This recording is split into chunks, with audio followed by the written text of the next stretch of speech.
Hey guys, welcome back to the channel. This is a story about what if Naruto joined Rias clan in high school DxD. Before I start, please support for more amazing content, and do consider subscribing to my channel and share this video with your friends. This is written by Rifat and link in description and support writer. Let's start the video. Uzumaki, blue eyes opened reluctantly. He stared at the screamer.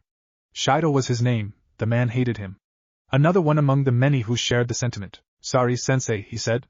The words were impassive and uncaring, something he wanted everyone to know. Be sorry when you become a hobo, Shido snarled at him. The teacher pushed his glasses back as he continued the charade. This is the third time you fell asleep this week, disrupting the class with your blatant show of delinquency. Sleep when you're at home. I worked late last night, the blonde replied, his unkempt hair flickering as he ran his hand through them. He wasn't going to apologize a second time. He didn't say anything further. There was no need to. They didn't care about him, nor did anyone else. Well, a few did, but they were unique cases. No guardian, no parents, no relatives. It was funny to him. This whole situation. Naruto Uzumaki mused in his mind, laughing at his fate. The man who flipped off destiny on every turn, finally admitted defeat in its face. He could tell how his friends and family would react to him acting in this manner. His parents would probably frown at him. While his father would take a more meticulous approach, his mother would rip him a new one. Jiraiya and Tsunade would have done something, anything, to break him out of that state. His friends too, but they weren't around. None of them were. He was alone. The blonde understood what Sasuke meant that day. He knew why the Avenger sought solace in such a dangerous manner. Losing the people that meant the world to you was harsh. A part of you went with them, and now that Naruto wasn't with them any longer, self-loathing and isolation became tempting drugs. It was better this way. Naruto was a far cry from the person he used to be. Despite all that, he missed them. All of them. Sighing, he reluctantly grabbed his pen and started jotting down notes. He didn't need to think about them right now. He didn't want to hear Shido's obnoxious voice sneering at him, berating him, and so many other words that he chose to ignore. It irked him at the moment. The hushed whispers and gossips regarding him didn't help his case either. It only annoyed him further. Just a bit more, he thought. Then I can go home. If he didn't fall asleep a second time. Then again, lunchtime was up ahead. The school cafeteria was a place that he looked forward to visiting. That was something worth looking forward to. So, a beautiful redhead said. What have you picked up, Kaneko? Pervert smells like a dragon, Bucho. A bland, monotonous reply came from a petite, 15-year-old girl. Far too small and lithe for her age. It seems our hunch was right, the redhead said. Hope swelled in her. And what of the fallen? Is she still dating him? Yes, Kaneko replied. He goes out with her nearly every day. The girl's answer was short, crisp and blunt. Just as usual. The deadpan tone, however, was something the redhead tried to change, and failed, every time. And you managed to put a flyer on him? She asked and saw the petite girl nodding as she ate pastry, whatever was left of it. Good. That'll be all, Kaneko. Make sure to be here tomorrow. Orientation day? Yup. The redhead said and went back to observing the papers on her desk. She heard footfalls drifting away from her and a routinely goodbye, Bucho, from the girl. Naturally, she waved back with a smile on her face. Rias Gremory was nothing if not determined. She was her own person. A high-class devil. A young woman who wanted to control her own fate. A proud otaku, even if she liked to hide that little fact. An aspiring king who sought to move up in the young devil's rankings in the raiding games. As such, she would not let such an attempt slip away from her, for more reasons than one. Based on what she learned, Issei Hayadu, 16, socially awkward, and wildly unpopular, was a simple man. He liked them. One-dimensional, a pervert, and above all, a person she could persuade with minimum effort. Having observed how the breast-loving boy rarely received any form of affection from the opposite sex, she wasn't surprised when a fallen angel, a voluptuous female one at that, asked to be his girlfriend, and he, happily, accepted. At the very least, he could have suspected how a beautiful woman came out of the blue to be his significant other. He was naive, in a cute way. This also gave conformity to what the fallen was planning, which would probably take place tonight. Issei Hayado was going to die tonight. Of that there was no doubt. Yes, he would be useful. Rias wasn't cruel. No, she was a Gremory, and when he did die tonight, she would make sure to bring him back to life. She would treat him like a friend, instead of a servant, just like all the other members of her peerage. Right now, however, she needed to manipulate the boy. For his power, to break free from the shackle known as Riser Phoenix. Under no circumstances would she marry that arrogant, sexist, whoring, misogynistic pig. But first, the paperwork in front of her would need to be carefully processed. Perhaps her brother pretended to be a childish man because of the madness that such large, menacing stacks of processed wood pulp brought. With a reluctant sigh of misery and annoyance, she began. Being a king is hard. She saw him every day. Well, each day he came to school, that is. Or, when she would have some free time and observe what the boy did every now and then. Nothing unusual. He was a normal person, the average human being. about as intriguing as the rest of the world's population, where nameless people with generic faces would bite the dust eventually and be forgotten to time. However, he was more interesting than he wanted let on. Always looking bored, or pulling off a performance that convinced the world in regards to his state of mind. She had her eyes on him ever since he joined 2 years ago. With each passing day, he slowly started to invade her mind, her thoughts, her dreams. He was always there. As for his social life, it was more or less the everyday routine with him. Barely talked to anyone, avoided people when they tried to speak at length with him, even when they accidentally spoke to him. He always had excuses ready. His garden, his shop, his various pets, which included a fox, a raccoon, a cat, a turtle, a monkey, a beetle, or the general indifference where he shrugged off condescending words, mere specks of dust on his clothes. Above all, he was determined to not mingle with people.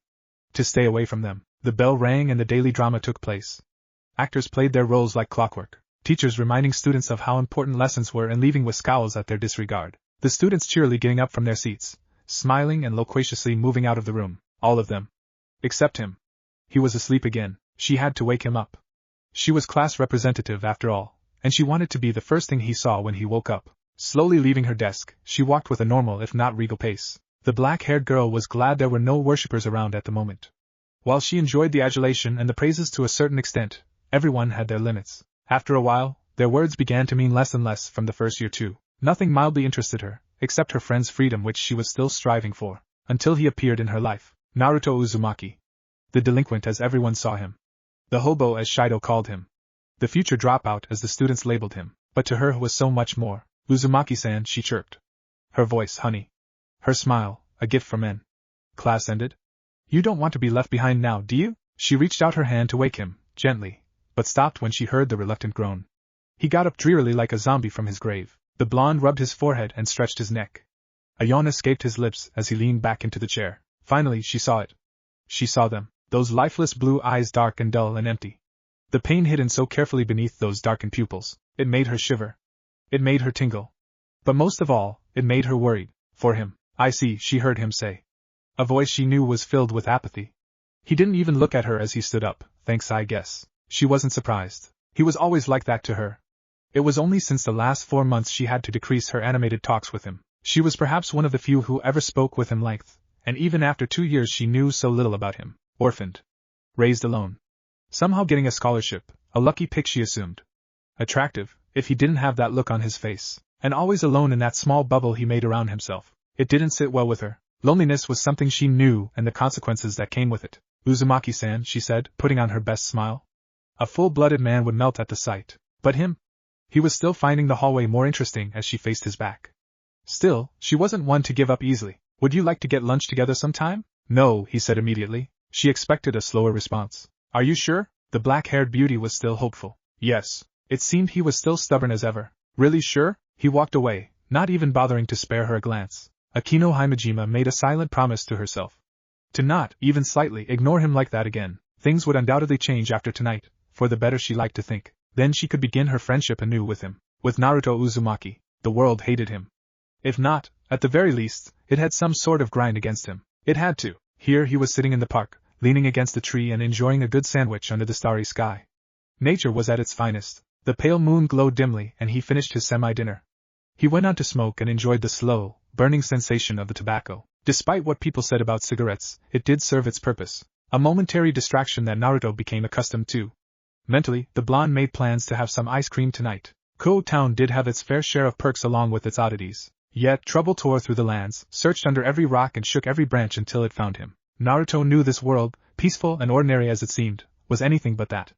There were no large conflicts going on. Warfare here sophisticated even if the humans were unimpressive. However, there weren't just humans in this world. Senjutsu helped him feel the presences of everything around Ko Town. Animals, humans and 3 other signatures he couldn't recognize. One felt comforting and the second was confusing, almost as if it was at war against itself. Finally, last one felt heavier than the others. The second type were the ones he had seen and avoided. Out of fear? No, he didn't want attention from these crow-winged people. Then again he should have known better. When he was 9 he received an object out of the blue. Its existence and ability only confirmed his theory that this world was bizarre, and the object, somehow, concealed his presence. Regardless of all this, he went on with his life. It didn't concern him anyway. Will you die for me? Now, it was different. He saw how a couple entered the park. A bit younger than him perhaps. Then the girl asked that question, not the most romantic one either. She reeked of bloodlust. A quality he didn't want in his girlfriend should he ever become bound. He saw how the bewildered boy got stabbed in the shoulder with a pink something. Naruto didn't want to assume what it was, given the awkward shape the light conjured weapon had. He could have saved the boy. It was that easy. An innocent would be spared from a meaningless death, and he'd sleep with a clear conscience. The old him would have rushed at such a scene. Now, he didn't want to. The boy could have run away. He had several chances, yet he was busy looking at his dark-winged murderer. There was also the fact that Naruto let these crows kill people before. This situation, like the others, had nothing to do with him. So he began to walk away until, much to his shame, he stepped on a broken twig on the grassy ground. It echoed like a siren in the quiet park. "Who's there?" Naruto resisted the urge to sigh as he massaged his forehead. He heard a squelch, a croak, some choking and wings flapping. Soon enough the crow lady was in front of him. In his opinion, while the outfit was lusty and showed off her fantastic figure, it completely killed the mood. Whatever speck of seriousness that built up in him faded when he noted her appearance. Her bloodlust was paltry before. Now it was gone. He was honestly disappointed. "Who are you, human?" the woman asked. The sharp, pink weapon present in her hands. "Just someone who really wants to be left alone." "Well, isn't that a crying shame?" she said. A horrendous smile formed on her face. For someone so young to fall into such a horrible predicament, Naruto didn't even bother to hold back the sigh. Some things never change. "Please go away," he said, cutting her off. "I really don't have time for this." "Is that arrogance I hear?" she sneered. "It doesn't matter. In a few seconds you'll be dead like that boy." "That explains the smell," he replied, noticing the repugnant stench in the air. His plans to get some ice cream were completely ruined now. "Don't worry, you'll be doing the same very soon." "Before we start," Naruto told her, "mind telling me what you are?" "Rainier," she replied. At least she had manners if not tact. "Your personal angel of death." He had to close his eyes at that. Death. Was he afraid of death? He didn't know anymore. He'd seen its face so many times before. Did he want to die at the hands of a woman claiming to be an angel? She wasn't bad to look at, and dying in this prospect would be one hell of a way to go out. He knew someone who'd smile and give 2 thumbs up to her. At the very least he knew this much. This woman, Crow, or Angel as she liked to call herself, could never kill him. No matter how much she tried. "Angel, huh?" "I think you're mistaken, Crow," he said, his blue eyes seeing how fury settled on her features. She seemed to have taken some offense to his wording. "One point to you, Naruto. You dare mock my wings? You worthless Adam's pawn," she howled, and the boy opened his eyes, lunging towards him with the weapon, to gut him and leave him for dead. It was so slow. Naruto reached out and caught the weapon. "Let's take this elsewhere." Rias Gremory heard his wish. His penultimate request before leaving this mortal realm. He wished to see a beautiful woman before he died. The heiress could grant this wish. Kneeling down in front of the boy, she let him drink in her appearance. There were worse ways to go out. She saw how his eyes became excited at her sinful figure, her chest particularly, and finally saw that light fade from his eyes. Issei Haido was dead, and she brought her evil pieces forth. She would resurrect him. In turn he would gain a long life, strength, a peerage should he be worthy of it, but above all he'd help her in breaking the chains that bound her. Yes, everything was going according to plan. Chess pieces? Yes, they fear gripped the Crimson Ruin Princess. The voice came from behind her. She had kept her senses up and should have heard footsteps or felt the appearance of a circle. Hesitantly, she turned around to see a blond young man standing in front of her. Cool cerulean eyes looked back at her greenish-blue ones. It was as if she were an ant under his boot. Above all, she felt very nervous now. "Go on then," he said. "They do what exactly?" Fear racked her nerves. An inhumane chill was present in the air, making Rias shiver from its frosty embrace. The light breeze wheezed as it died. Here she was alone, with a dead teen painting the ground with his blood and a stranger. From what Rias guessed, he was old as her, yet the young man's posture betrayed his age. His eyes bore no warmth. A face devoid of all emotions. An aura of death loomed around him. Dark, bleak, and suffocating. It was like he was luring her into a trap where only her doom awaited. She tried to muster courage, to speak up and show this human, he was human from what she could tell, that she, Rias Gremory, was not afraid. She'd fought stray devils, fallen angels, exorcists, and foul beasts. Looked them dead in the eye before erasing their existence. Surely she could face him. Then, as if feeding on her turmoil, she felt gravity weighing down on her. Her throat tightened, she suffocated. It tormented her, commanded her, and instilled the fear of God within the descendant of Gremory and Baal. She failed. Her devilish heritage seemed as threatening as a child armed with a rubber duck. "The longer you take, the more time we'll waste," she heard him say. The sheer absence of emotions in his voice made her more nervous. "He's just human," she kept reminding herself. Distraction was a method to stave off fear. Her brother often told her so. If she could fight him, hit him with her power of destruction, then he would be no more. One shot, that's all she needed. But then she noticed a strange object in her enemy's hand. Metallic, sharp black. A kunai. She hadn't seen it in his hand before, unless he let me see it. "This is starting to become troublesome," he said, and for a moment, the gremmy heiress swore she saw his lips slightly twitch. Like a ghost, it disappeared before the deadpan expression settled again. She'd seen that look before. She had definitely seen him before somewhere. It was after a while that her mind finally remembered who he was. How could she not recognize him? There was no one else with whisker-like marks on their cheeks. Naruto Uzumaki, the misanthropist as so many called him. A person who minded his own business, spared his attention to no one and simply went about his days. Rumored to be connected to criminals due to some rumors about being seen with the police. Now aware of who stood before her, Rias started to form a plan. "You're Naruto Uzumaki, right?" she asked, mostly to calm herself down first and to delay whatever he was going to do. "Especially with that kunai." "You're the gremmy girl," he said. The blank voice was disconcerting. He pointed a finger at her lap. "What were you about to do with that chess piece?" Ordinary humans should never be aware of the supernatural. Nor should the supernatural let humans know they exist. A fundamental agreement between the underworld, the Grigori and the heavenly host. Here she was, on the verge of gaining the key to her freedom, and the only obstacle in her path was a human. Her devil side advised her to be done with it and erase him, yet a part of her did not want to. On top of that, this human unnerved her. He kept her on guard and his horrible eyes didn't move away from her. Not even for a second. She had only one clear choice. Rias would deal with the consequences later. "This will bring him back to life," she said. Perhaps appealing to this man's human nature would help. In the end, all humans like to believe that deep down they were good. They always strived for something that helped them go on with a clear conscience. "You showing up moments after he died was too convenient," he said, crushing her hopes about him becoming a bit partial to her. "Who are you?" "I'm Rias, my bad. I asked the wrong question," he cut her off, his voice cold as harsh winds in winter. "What are you?" "I saw you coming out of a red circle with sigils. You're anything but human." "I'm a devil," she replied, hoping to divert his attention elsewhere. Instead he eyed her, as if he was reading her mind. Raping every shred of secrecy that she kept hidden from everyone. It made Rias deeply uncomfortable. Then the pressure increased. The fear kicked back in and ice ran in her veins. Her eyes widened in fear. A choking cough threatened to escape her throat before that feeling disappeared. All of it. It was as if she never felt threatened at all. Rias' breathing became normal, and she found the blonde sigh. He then slowly turned around and began to walk away. She stared dumbfounded as he distanced more. Not a single word. Was this normal to him? She had been scared out of her wits a few moments ago. It was reminiscent of the tales she heard when the underworld had been torn apart by the Civil War. The feeling of death. Rias didn't know what it felt like until now. Hesitantly, she stood up and followed him. Rias didn't know why. Her mind was in a trance, and his presence called out to her. Pulled her towards him, but rationality was still there. The heiress needed to sort this out. "Wait," she said, hoping to use some of her magic and remove this memory from his mind. If that didn't work, since this human clearly had a sacred gear of some sort, or at the very least some magical reserves, she would have to keep the peace. Gremry, she heard him speak. It held no malice. There was no comfort in it either. "What you do is your business. It doesn't concern me in any way. Don't bother me, or try to find me and I'll forget about meeting you here today." She couldn't even reply as the man exploded into smoke. Rias coughed, shocked at what happened. It was the first time she'd seen something like this. Thankfully, her mind was working properly, and she still had a future member of her peerage to resurrect. Naruto Uzumaki was something she would deal with later. Still, something needed to be done about him.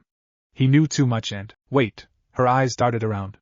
Where's the fallen angel? Rias had come here with plans to kill her. She was sure the woman would smile and gloat over Issei Hayate's rotting, reeking corpse. Yet she was not, but Uzumaki was here instead. "First things first," she said, heading back to the corpse. Summoning her evil pieces, she placed 3 pawns upon his chest. She chanted the incantations of old, told him to rise from the dead and serve under her. They glowed, a circle formed before disappearing. She smiled widely when her attempt failed. She was right, had been all along. Placing all 8 pawns upon his chest, her heart skipped several beats when 2 of them began to glow a bright red shade. Rias Gremry was one step closer to freedom. Wrath, pride, envy, they were her sins. She fell because of them. How she envied the hairless apes the seraphs adored and loved. It was distasteful. With time, her wings darkened as her distaste towards Yahweh's greatest creation increased. On and on she let her vanity fuel her hatred until finally, her white wings became black. Again, she blamed the humans for her disgrace and chose to collect her debt. They were nothing more than pawns in her eyes. A flock waiting to be led by a shepherd, all of them. Nothing more than flawed scum. And today, one of them battered her into the ground as if she were nothing more than a fly. The moment she lunged at him with her spear, he caught it with his bare hand and crushed it. Before she could gasp, he placed his hand over her mouth. The next thing Rainier knew, she was outside the skirts of Ko Town and was slammed against the cold surface. She was surprised and shocked at this human strength, but it was nothing compared to the way he looked at her, as if she were a pest. She wasn't such a lowly being. The former angel never was and never would be. Letting her wrath loose, she flew and decided to skewer the human with her spears. However, the man seemingly disappeared from her view. The fallen angel felt a violent tug at her wings. He had appeared above her and with one hand, twisted her right wing. She felt the pain, each of her nerves emphasizing the anguish he was putting her through. Then he grabbed hold of the other wing, proceeding to torture her more in midair before she crashed into the ground. Her face caked in mud, dirt and grass. Defiantly she rose once more, and he told her to stay down. Warned her that if she continued, he would break her. She refused the offer, spat on it and assured him that she, Rainier, would tear him apart. He simply replied that he would keep his word. It was her greatest mistake. Now Rainier was broken, beaten, scarred. She couldn't even see him move, he was but a blur in her eyes as he kept disappearing and reappearing. Between each interval, she felt miniature explosions hit her. The human only hit her 9 times, but each of those blows felt as if Mjolnir was striking her down. They shattered her bones, tore her muscles from the inside and shredded her skin. Here she laid ruined, in a puddle of her blood and urine. She couldn't control herself when the pain became far too great. Her amethyst eyes looked up to see him standing near her, looking down on her. Perhaps he would end her now. I told you what would happen, he spoke with a slothful tone. He stretched his neck, looking away from her. I gave you a chance. But you didn't take it. Silently, she acknowledged those words. Her voice would come out as nothing but a whimper if she tried. Her throat was one of the places he had struck in the beginning. She saw how he reached for his back, and a small blade rested in his hand. He bent down to her level and looked at her. The fallen shook in fear. Something invisible choked her. Wind screamed in agony. The moon was hidden by blacker clouds. A shadow of darkness loomed over her. It told her how pointless her efforts would be against this man. No, this monster. The blade came down to her throat, and she felt the cold metal press against her.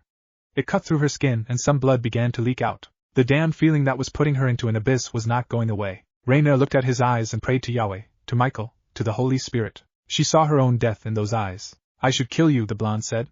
His hand reached around the back of her head, taking a fistful of her hair and lifted her face up to meet his. The blade was still there, and Rainier knew her time was at hand, until the hopeless feeling disappeared when he threw her back into the ground. Once more, the fallen angel found herself surprised at this human. She was sure he would end her now. After thoroughly ruining her in battle, this was the only conclusion she could draw. An eye for an eye. The one true rule of the world. But then, his voice broke her out of her stupor. He stood over her. That would be something you probably do. Distasteful I find you, you're not worth the effort. Hardly someone I need to kill. Rainier felt worse now.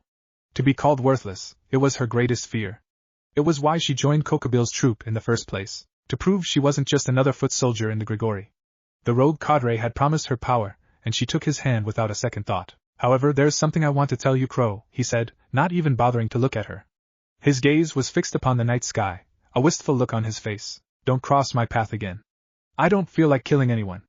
I simply want to be left alone. Should you come after me, hoping to get some pitiful revenge, rest assured of one thing. She gulped, unrest built up at his hanging words. I will end your existence, Rainier. Another promise.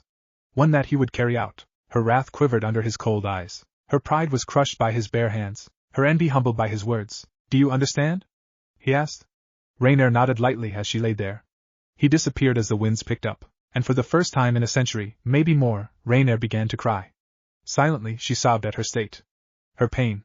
Her utter humiliation. Aquino felt amazing since she woke up. She hadn't felt this bright since she was taken in by Rias. As if something she deeply desired had happened. On second thought, perhaps it was because that her king finally obtained the aid of a Longinus wielder that made her feel ecstatic. It was likely that. Regardless, she had gotten up quite early. Last night, Rias had sent her a short, but meaty text message that made her go to bed early. 8 pawn pieces, she thought with a smile on her face. He was strong, the young pervert of Ko. It seemed Rias' assumption held merit after all. She was also thankful to the other owner of Ko Town, Sona Citri, didn't take the boy into her peerage. The Citri was a friend of Rias since childhood, and understood her plight. Aquino made a mental notes to somehow make it up to her, and now, here she stood near a ramen store that opened up roughly 5 years ago, but hardly caught her attention until the first year of senior high. Uniform on. With a few adjustments that she and a few others had due to exceptional perks, Aquino Himejima looked nothing less than an angel carved by the very hands of God. She ignored the look sent her way as she stood by the 2-story building. There was a ramen shop below and a modest apartment above.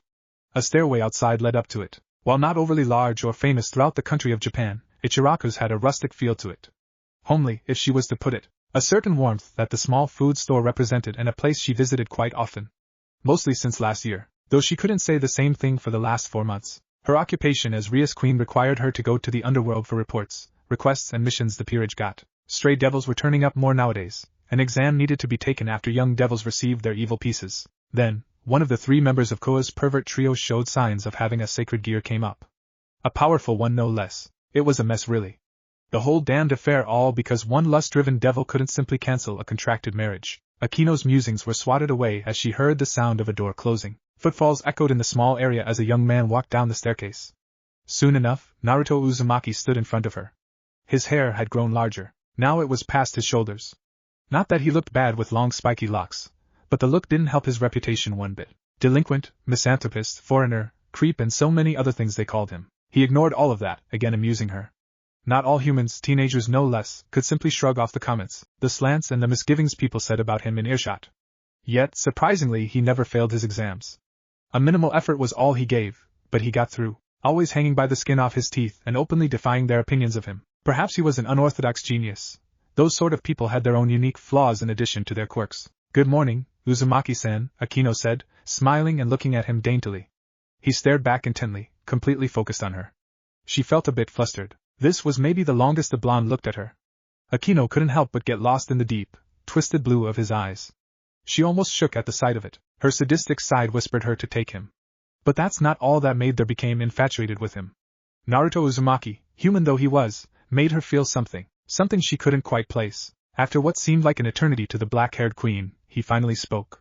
What are you doing here? I simply came to greet you, Uzumaki-san. No, he paused, you didn't. Well, she couldn't very well lie to him all the time. My, she said, giggling. Putting a hand on her cheek, her eyes lidded and a smile formed.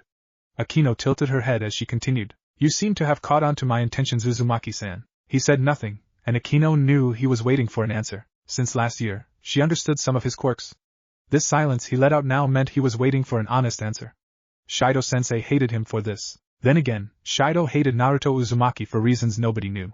The blonde himself didn't mind openly disrespecting the man. I simply wanted to walk to school with you, Akino told him. After a few moments he looked away from her. Naruto started walking and the queen followed suit. It would be some time before they reached the school, so she let the silence reign for now. Akino noted how some of the people, and the occasional co-students, stared at them. Gawked at them. A few even expressed their shocks, quite loudly if she was to put it. She didn't care. Let them have their own thoughts. Akino was enjoying this small moment far too much. So, Uzumaki-san, she began. Have you made any plans? After finishing high school, of course. This is our last year. She saw the blonde look at her with a raised eyebrow. While he was still retaining the blank look he was known for, the evident confusion was genuine. You're not going to ask me if I'll get my shit in line? Akino couldn't help but laugh at his crude answer. In all honesty, she expected it. He was a bit of a cynic, something she learned from her past interactions with the loner. This was not out of character for him. No. Why would I ask that? Because everyone else does, he stated the obvious for her. But that wasn't the way she saw it. No, I have faith in you, Uzumaki-san, Akino said. You may not look like it, but you do pass the exams every year. A bit slightly average, but you never give up. He closed his eyes for a moment as they walked. If it was possible, Akino swore his eyes looked darker now. What are you really here for? Naruto asked after a pregnant pause settled in. His voice seemed a bit stern to her. I told you, Akino replied. I came to walk to school with you. Again, what for? You're not gaining anything from it, he said. His voice seemed curious. Well, that's not entirely true, she said, a playful smile formed. I am gaining something. I'm going to regret this, she heard him say as he stopped, staring into her eyes. More precisely, he was gazing into her soul. It was surreal. Her breaths became shallow. The heart skipped a bit, hammering against her chest. Cheeks flushed red, unable to hide the blood rushing to her face. The act ravaged her mind over how he could do this to her merely by looking at her. What exactly are you getting from this? He asked. She recovered herself and focused on his words. Sometimes the truth was better than a lie, and Akino Himejima didn't have any intention of lying to him. Why should she? Drawing a breath, she spoke as her violet eyes stared deep into his blue ones. Because, Akino said, I like spending time with you, Uzumaki-san. Instead of walking away like usual, he stood there, glued to her words. Neither of them moved or looked anywhere else. Until finally, he spoke once more. You, he said, drawing out a pause. You're going to start bothering me again, aren't you? Akino laughed again. Melodic in nature, her elegant, silky voice made every passerby stop to simply see her radiance. Finally she ceased and looked at the man's back. She learned another thing today. Naruto Uzumaki said the most unpredictable things. Am I that overbearing? Yes, he walked along with her. Well, it's a burden you'll have to bear. I wish you wouldn't bother me, woman. That's not happening, unless you live in your own world. I do. Unfortunately, I have to share it with you. The fact that he said it in such a bland and obvious way made her want to write these things down. Naruto Uzumaki had a strange way of seeing things. You know, Akino said after some time. Her eyes fixed on the clear sky. I'm surprised you didn't run away this time. I don't run away, he said. I just don't like talking with people. That's sad, Uzumaki-san, Akino added with a bit of seriousness. She smiled nonetheless. Not talking with people. Being alone. It's never a good thing. It is for me, he said sagely. Then I'll simply have to change that. Change what? Well, for starters, making sure you talk to someone, she said. And then you finally getting some friends. And by someone you're referring to yourself, he pointed out. You know me too well, Uzumaki-san, Akino tilted her head. Perhaps, I'll get to know more about you. No need to, Naruto replied. There's nothing interesting or good about me. I'll be the judge of that, Akino replied, defiantly. Did he think he could brush her off? No. She would punish him regarding this later. But for now, she needed to tell him something. Something she thought about him, but never had the chance to say it to him. You are interesting, Naruto Uzumaki, she said. And you are a good person, otherwise you wouldn't have fed those homeless people at the park. Have you been stalking me? I prefer the term observing. School's here, he said, and Akino realized just how much distance they had covered. The stares, the surprised shouts, revolts and curses flying around was something she expected. Before long, Naruto was walking ahead. See you for lunch, Naruto-kun. He stopped hearing her words. Kun? He asked. She nodded her head. Since when did it become Naruto-kun? Since now. Calling you Uzumaki-san was becoming too formal for me, Akino replied. Besides, we're way past that point, Naruto-kun. After all, we're friends. Aren't we? She expected an answer. After their small walk and conversation together, Akino didn't expect him to strafe away. One day she would get to him. She then headed towards the direction of the occult research club in the old building. First she needed to visit Rias, and congratulate her. Their peerage had after all, gained a new member. Opening the door, she found Rias sitting at her desk. A worried frown marred the features of her king. Her friend and Akino spoke up. Is something wrong, Rias? She asked. The redhead looked at her, nervously. Akino, Rias said before pausing, how do you know Naruto Uzumaki? With those simple words, Akino Himejima felt a pit forming in her stomach. He couldn't in class today. Despite his attempts he failed at such a simple task. His mind was fogged.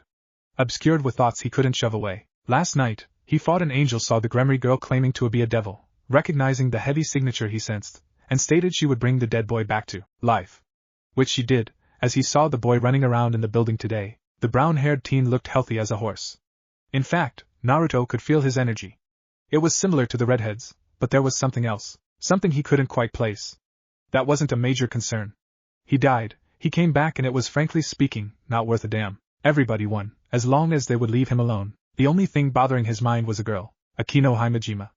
That woman was troublesome. Shikamaru's tick couldn't describe her better. The Onisama started to talk to him since last year, one of few who ever did. Always striding forward with a smile on her face, the black-haired beauty seemed enamored with him. Akino would talk to him at least once a day, and Naruto would give the necessary amount of answers. Nothing more, nothing less. For months ago, that had stopped.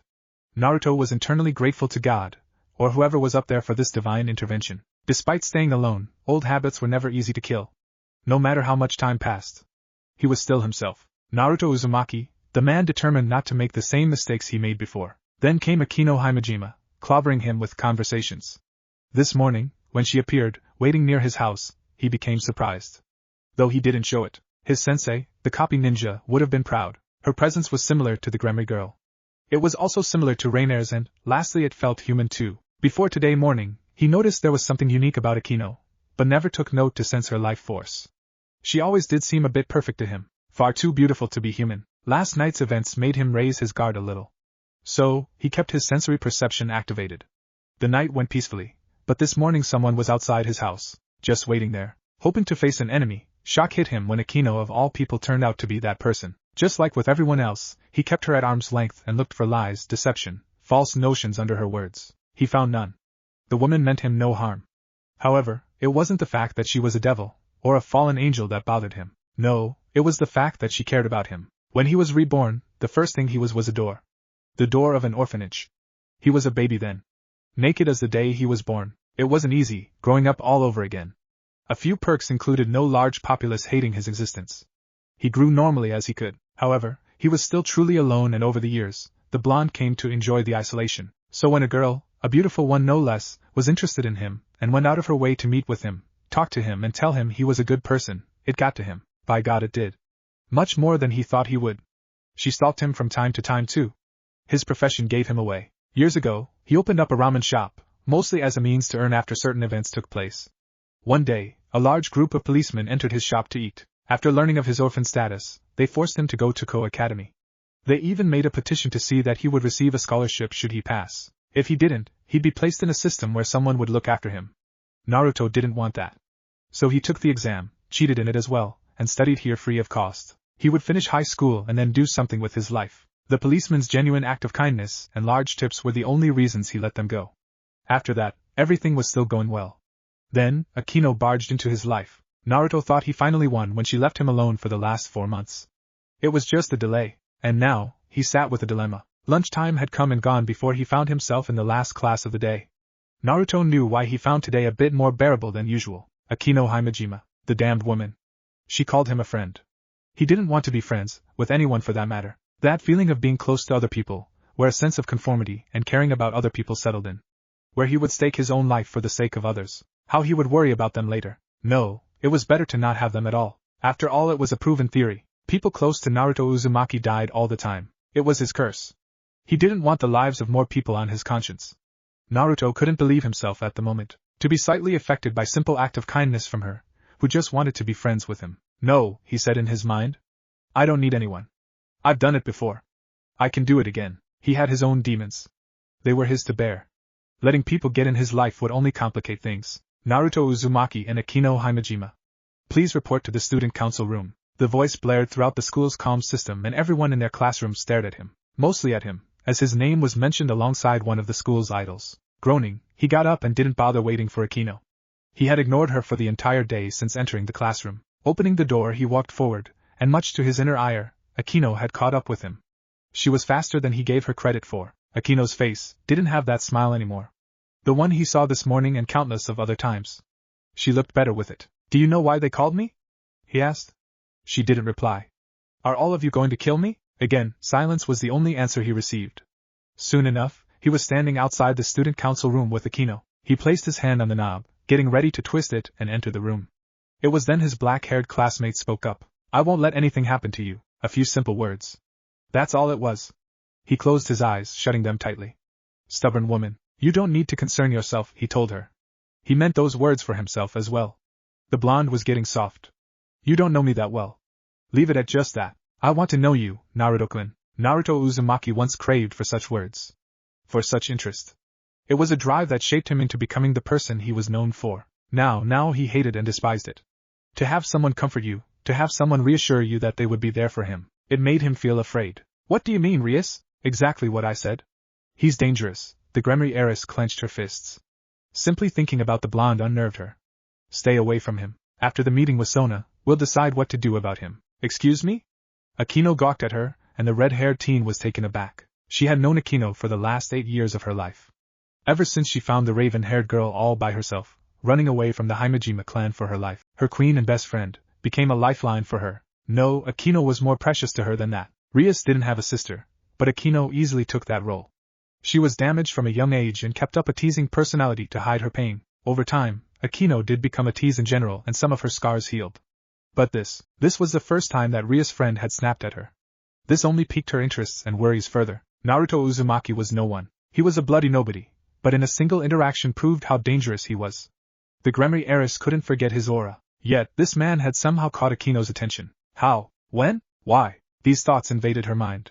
Before she could delve further, Akino's words flinched her back to reality. We'll decide what to do about him, the sadistic queen repeated. Worry, fear and rage evident on her face. He's not something you can just get rid of. Leave him alone. Rias could not do that under any circumstance. An anomaly, that's what Naruto Uzumaki was. A dangerous anomaly. Akino, her tone softer. Try to understand. He knows I'm a devil. Naruto saw Issei die and questioned me about it. And you answered him? What took you over? It was him, damn it. The Gremry heiress yelled in frustration. I don't know what exactly he did, but I believe he has a sacred gear. There's no other explanation. I didn't even notice him standing behind me until he spoke up. Then there was that murderous feeling he was letting out. Rias, her queen, came forward and held her hands with her own. Just hear me out, please. It was an action both of them had done for years. Her queen was stronger than her mentally, given how she grew up. Akino was no doubt one of the pillars of support that was there since she grew up. She would listen. Rias had a soft side for people close to her, and this was Akino of all people. What happened?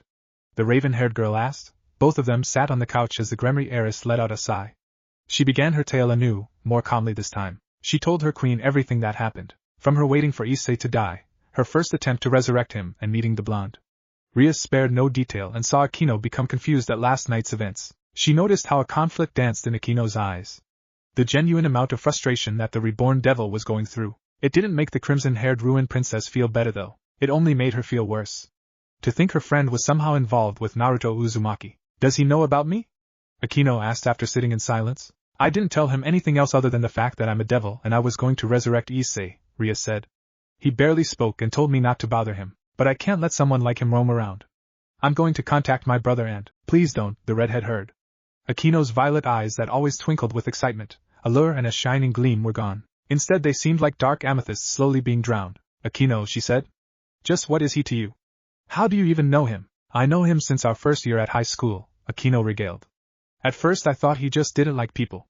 Then I slowly began to notice something else. He was an orphan, he had no one and lived by himself in a house while maintaining a small ramen store. The queen paused a bit. Rias motioned for her to continue. The heiress was finding this to be far more interesting than she thought, so I sometimes followed him. Rias noted how her queen's cheeks became a bit flushed, out of embarrassment. I found out he talked with no one. He met no one and sometimes disappeared for days. I didn't even realize that observing him became a daily thing for me. Then, I started talking to him from last year. Her queen let out a sigh. He's not the most social person in the world. Even by Gasper's awkward standards. No one can be that bad, Rias replied. Though after her conversation with the blonde, she didn't dismiss that thought. The first time I said hello, he said go away. A fond smile settled on her queen's face. After that I kept talking to him each day. I even tried helping him with his studies, but he didn't need it. You'd think he would be a bad student considering how lax he is during classes. It could be a sacred gear, Rias reasoned. It did seem possible, and seeing the hybrid shrug her head. She waited for Akino to finish. It mostly involved me talking, but over time he began to talk back. Sure, they were short answers, but he did give in. I felt like I finally got somewhere with him, her queen said. A small frown formed. Then 4 months ago, I didn't get that many chances to talk to him cause of duties, the Phoenix thing and training. Rias fiddled a bit. It was clear that Akino was interested in this teen. A part of her felt guilty for taking away her queen's chances at talking to the boy. I talked a bit with him yesterday, but not as much as I wanted to. So when I got up early, I went to his house, Akino explained. I waited for him, and we walked to school together. I even said I'd see him for lunch, Akino, Rias said, not sure how she felt about this. Granted, there was not much interaction from the cold-hearted and steel-tongued blonde, but her queen seemed so enamored with him. I want you to promise me something, Rias, Akino said. My king, this never happened before. Akino never ever called her by her title before. Please don't harm him, she asked. Or was she begging? I'm sure he's not going to cause you problems. As long as we stay out of his way. Iliolo even stopped talking with him. But please don't let anything happen to him. Akino, Rias asked, clearly surprised at the black-haired girl's words. I just don't understand. What is Naruto Uzumaki to you? I don't know, she replied, her tone lost. With a wistful expression she spoke again. I don't know what he is. But for the life of me, I can't get him out of my head. This is confusing. I know, she replied. I can't explain it myself. But I want you to promise me, you'll do nothing. I'll try, but Sona needs to know about him as well, Rias added. She is the other king and half of this territory is hers after all, she has a right to know. I owe her that much. Fine, Akino said. But I just want you to know. If anything happens, if Temper's FLYW and her peerage attack Naruto-kun, I will protect him. And in that moment, Rias Gremry realized something. Her friend Akino Himejima wasn't just interested in Naruto Uzumaki. No, lots of boys and men often tried to court Akino, or at the very least tried to sleep with her. She couldn't blame them, and Rias herself was jealous of some of her queen's features. But Akino going out of her way, to risk her loyalty to the underworld and fighting against the Citri heiress for the sake of one human? Her best friend was falling in love, strange as the notion seemed. Rias herself never knew what it felt like, but it seemed to match with what her mother often used to say. To be in love, was to place others above you and risk your life, all of it, for the sake of seeing your significant other safe and happy. A tiny part of Rias couldn't help but feel jealous at how her friend found love. Naruto felt like a lab rat under everyone's gazes. As if he was a nine-eyed, six-headed, three-winged freak show everyone wanted to see. The student council president along with her merry band were there. Infusing his chakra, he sensed everyone in the room was a devil. He blamed himself for being this naive. He'd seen the fallen angels before, felt strange presences in Kuo before he got admitted here. Yet, he chose to lead a normal life. Be a normal person. Perhaps one of those strong presences he felt would end him, or ignore him as a worthless one. Then he could die like a normal boring human who had no ulterior purpose. As usual, his luck decided to fuck him over instead. Naruto looked at the clock. More time passed than he thought. They finished explaining about how they were devils and apparently owned Ko Town. He made some small talk too. It was amusing in a sense. These devils just handed him all the information he needed to know without saying much. At least his luck was still a double-edged sword. Both Gremry and Chituri Citri, as Sona later clarified, began to explain how much of an anomalous danger he represented. The three factions. The supernatural. He absorbed the information while feigning disinterest. A part of him did block out more than a few words. Uzumaki-san, the president began. I think I speak for all of us when I ask you, what are you? There it was. He was honestly tired of sitting around and doing nothing. At least someone here is getting straight to the point. A human, Naruto replied. You might find 7 billion more like me on the planet. I didn't feel your presence, the Gremry girl accused him. She looked uneasy. All of them did, but none as much as her. Akino looked nervous as she sat beside him. You should have paid more attention. Uzumaki-san, while there is no doubt you are human, the president spoke up, adjusting her glasses. It doesn't change the fact you're anything but an ordinary human. You're right, he said, deciding to play along. I'm just a bit more skilled than most humans. I'm pretty sure there are others who are like me. There most certainly are, the bespectacled teen replied. He wasn't surprised. In a world filled with angels, devils and fallen angels, some strong humans were bound to appear. It made more sense than anything, especially when he considered a certain item he had. Survival of the fittest was still the name of the game. If that's all, I'll leave, Naruto said. He had a shop to run after all. That's not all, Uzumaki-san. Sona spoke up again and the blonde waited. How do we know you won't go against us? That you're not a spy working against us? If that turns out to be true, you're more than welcome to kill me, he replied. Despite their surprised looks, he continued. I'll tell you what I told Rias Gremry over there, don't bother me, do whatever it is you devils do and leave me alone. He got up as Akino stared at him. Naruto didn't want her to look at him like that. He didn't want anyone looking at him like that. One last thing, Uzumaki-san, Rias spoke up this time.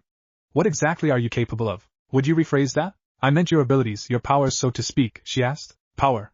In the end it was always about that cursed strength everyone wanted to attain. There was a time he craved for it. After seeing what power could do, he began to despise it. My powers are something you shouldn't concern yourself with.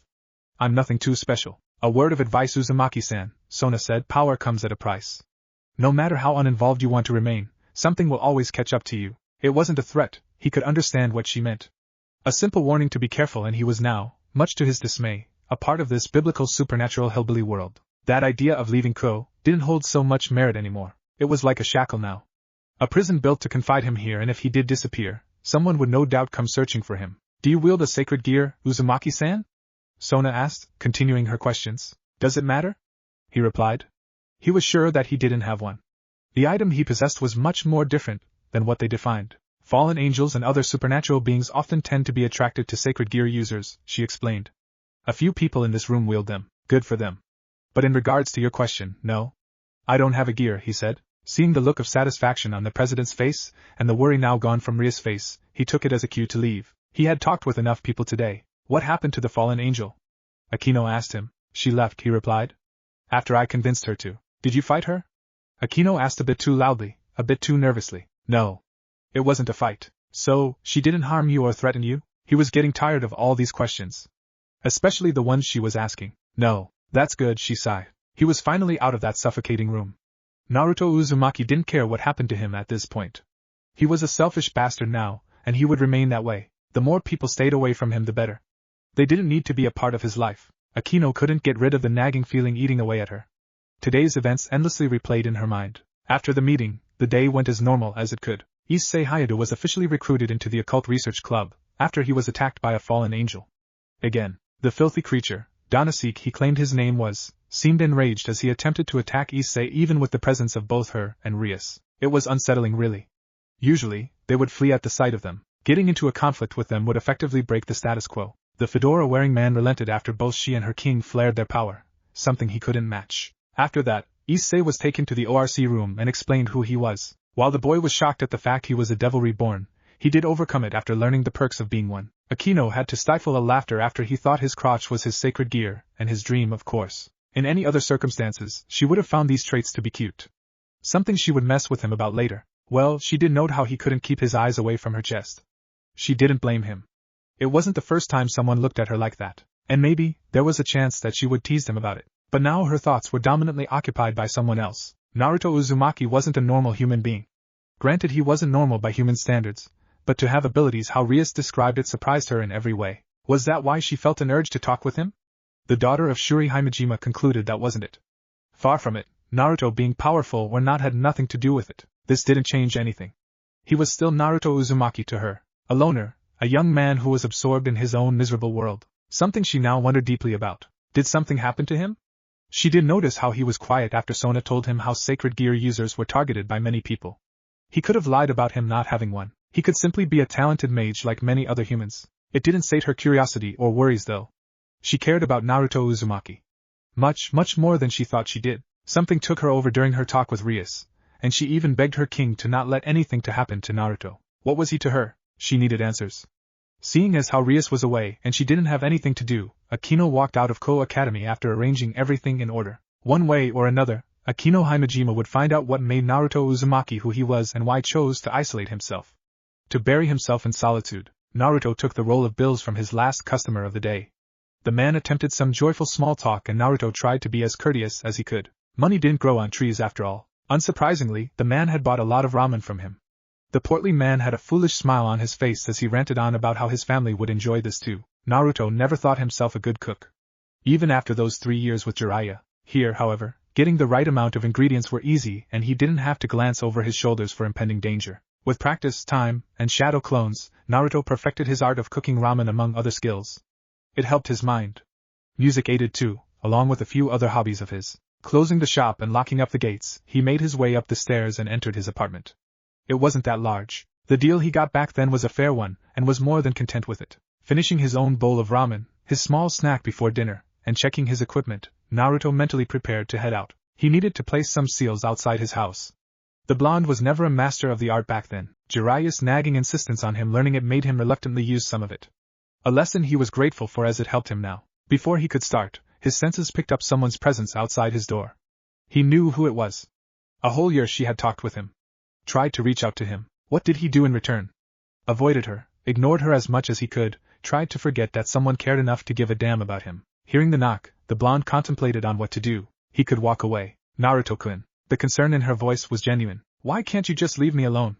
She knocked again. Are you there?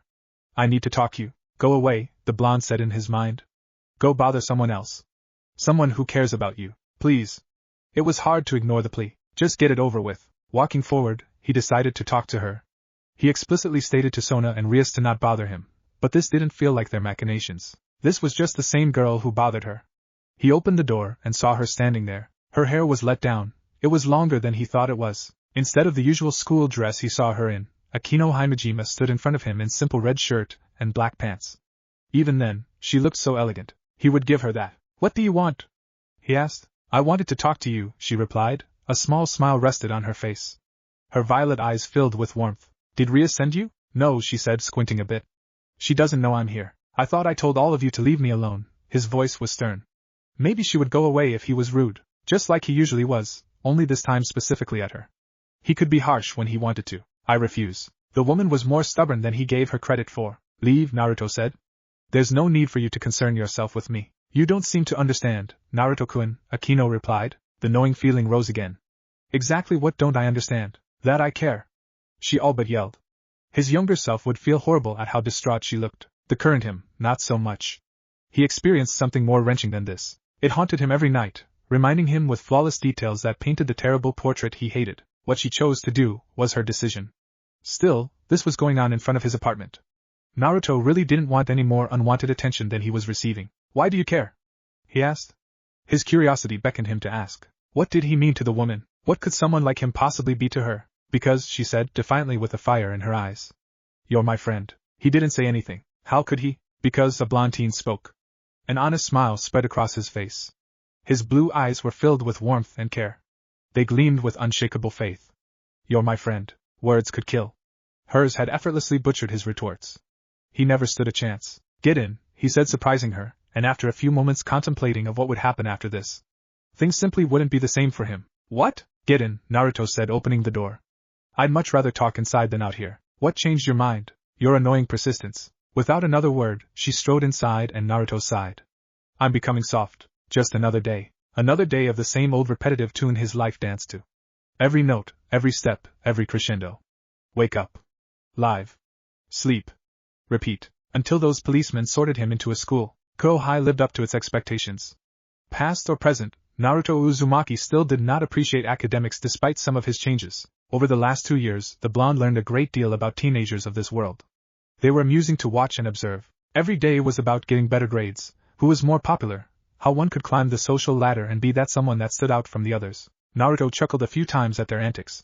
It reminded him of the academy and the hordes of fangirls that pined, praised, and worshipped a certain brooding Uchiha. It was almost uncanny, especially with that one boy called Yuto Kiba.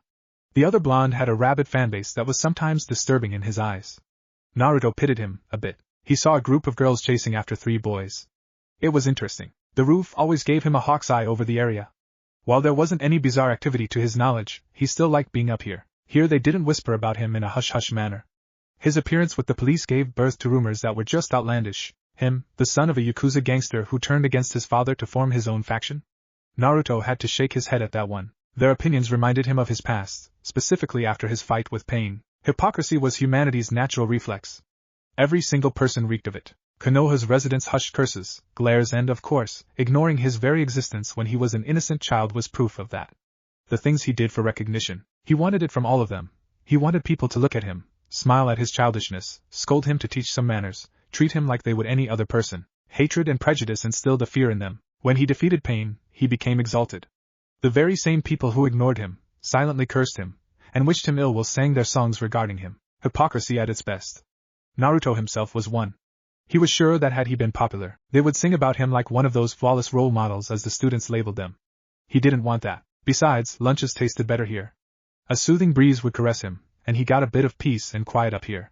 People his age were quite boisterous and noisy. He was that way too once.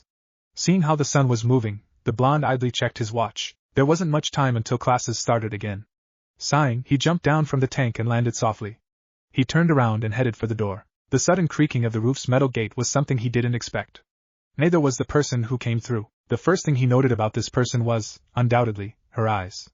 Violet, soft and twinkling with mirth, there was something ethereal about them. Then her face, beautiful and perfect. Her curtain of black, luscious hair tied up in a high ponytail, reached all the way to her knees. Naruto felt a bit proud. She did justice to the color orange with that ribbon of hers. Finally, he noted her figure, and he could easily say that this woman undoubtedly was one of the most well-endowed females he had ever seen. Regardless, it wasn't her face, her eyes, her hair or her figure that gripped his attention. It was her smile. An honest and charming smile that his blue eyes couldn't tear away from. He knew who she was, if only by reputation. Everyone in Koh Academy did. Hello, Uzumaki-san. Her voice, regal, silky, alluring and seductive. He understood why men pined for her. They'd be fools not to. But she was just another person in this school. Akino Himejima, one of the great ladies of Koh along with her friend. The redhead.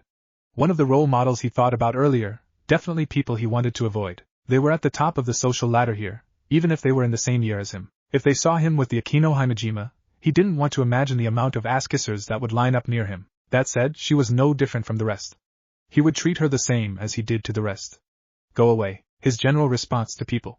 If they stayed away, it was better. Naruto started to walk, not particularly eager to start classes. There was a new teacher, Shido. He didn't like him and vice versa. Expecting to reach the gate and head down the stairs, he was surprised when the woman caught up with him. That's not really the best way to greet someone back, is it? She asked. The smile was plastered on her face. She stood in front of him, defiantly blocking his path. The woman was stubborn and confident. An annoying combination. Sorry if I offended you, he tried to douse her flames of interest. Now move. The conversation shouldn't have lasted this long. It was supposed to end 5 seconds ago when he told her to leave. Era, her voice was sultry. A smooth, unblemished hand settled on her cheek. I didn't know you were this rude, Uzumaki-san. She was also overreacting. On purpose, no less. Now you do, he replied. The blonde didn't like how the woman was dead set on speaking with him. Instead of moving, she hummed with a cute expression. Deep in thought, her eyes intently focused on him. We'll need to work on those manners, Uzumaki-san. Wouldn't want Shonekaisha to hear about your edgy behavior. I don't want you getting expelled. Wouldn't make much of a difference, Naruto replied, looking past her at the door. Just another student who flunked. But you're not just another student now, are you, Uzumaki-san? Pinching the bridge of his nose, he decided to feign ignorance. Perhaps mark her pride. Who are you again? She blinked innocently. Once. Twice. You don't know who I am? Should I? A lie. Other than being immensely idolized, she could have been a daughter of one of the many patrons of the school. Or she was in the cheerleading squad. Yes, he could understand how that increased her popularity. My bad then, she said, sticking her tongue out in a silly way. My name is Akino Himejima. It's a pleasure to finally meet you, Uzumaki-san. Can I leave now? He asked. Or do you have something else to annoy me with? Yes, we're definitely working on your manners the next time, she said, nodding her head and crossing her arms under her impressive chest. Just because he noticed them perking up didn't mean he was having lecherous thoughts. Those fleshy orbs were huge. Large enough to rival Bachan's. Naruto mentally groaned at the comparison. He needed to leave and expel that thought in his head. Jiraiya influenced him far too much. Goodbye, he said, not bothering to turn around. This was a good way to cut off people and disrespecting them. It made them feel like less and probably disliking him in the process. See you tomorrow, Uzumaki-san, he heard from behind him. Naruto made a note to not talk with that woman anymore. 1 year he'd been in this school and got through with the least amount of conversations he needed to have. This woman was looking to end his streak. It was pointless. He would, probably, never talk with her again. You have a cozy place. She looked around like a curious schoolgirl. Eyes were filled with excitement as she inspected his Spartan apartment. His aim to avoid the woman ever since last year was useless, like always. Can I be a bit blunt, Naruto-kun? You'd say it regardless of my answer. True, she shrugged her shoulders a bit, completely relaxed. Just as she'd been this morning, and the times before that when she would strike up conversations with him. What he liked doing, hobbies and family. He simply told her he likes to mind his own business. Hobbies included not mixing with people, and family was buried deep into the earth. It was harsh, and she did flinch back then. But he did it to make sure she would take a hint and leave him alone. He failed. I expected a bit more from your place, she said, still looking around. At the very least there should have been some game console. I only need to watch the news, he replied. Naruto had sold his console a few days ago. He needed to come up with a more efficient way to waste his time. Or get a better one. Okay. She looked at him with an accusing stare. Though I have to ask, where are your pets? Pets? You know.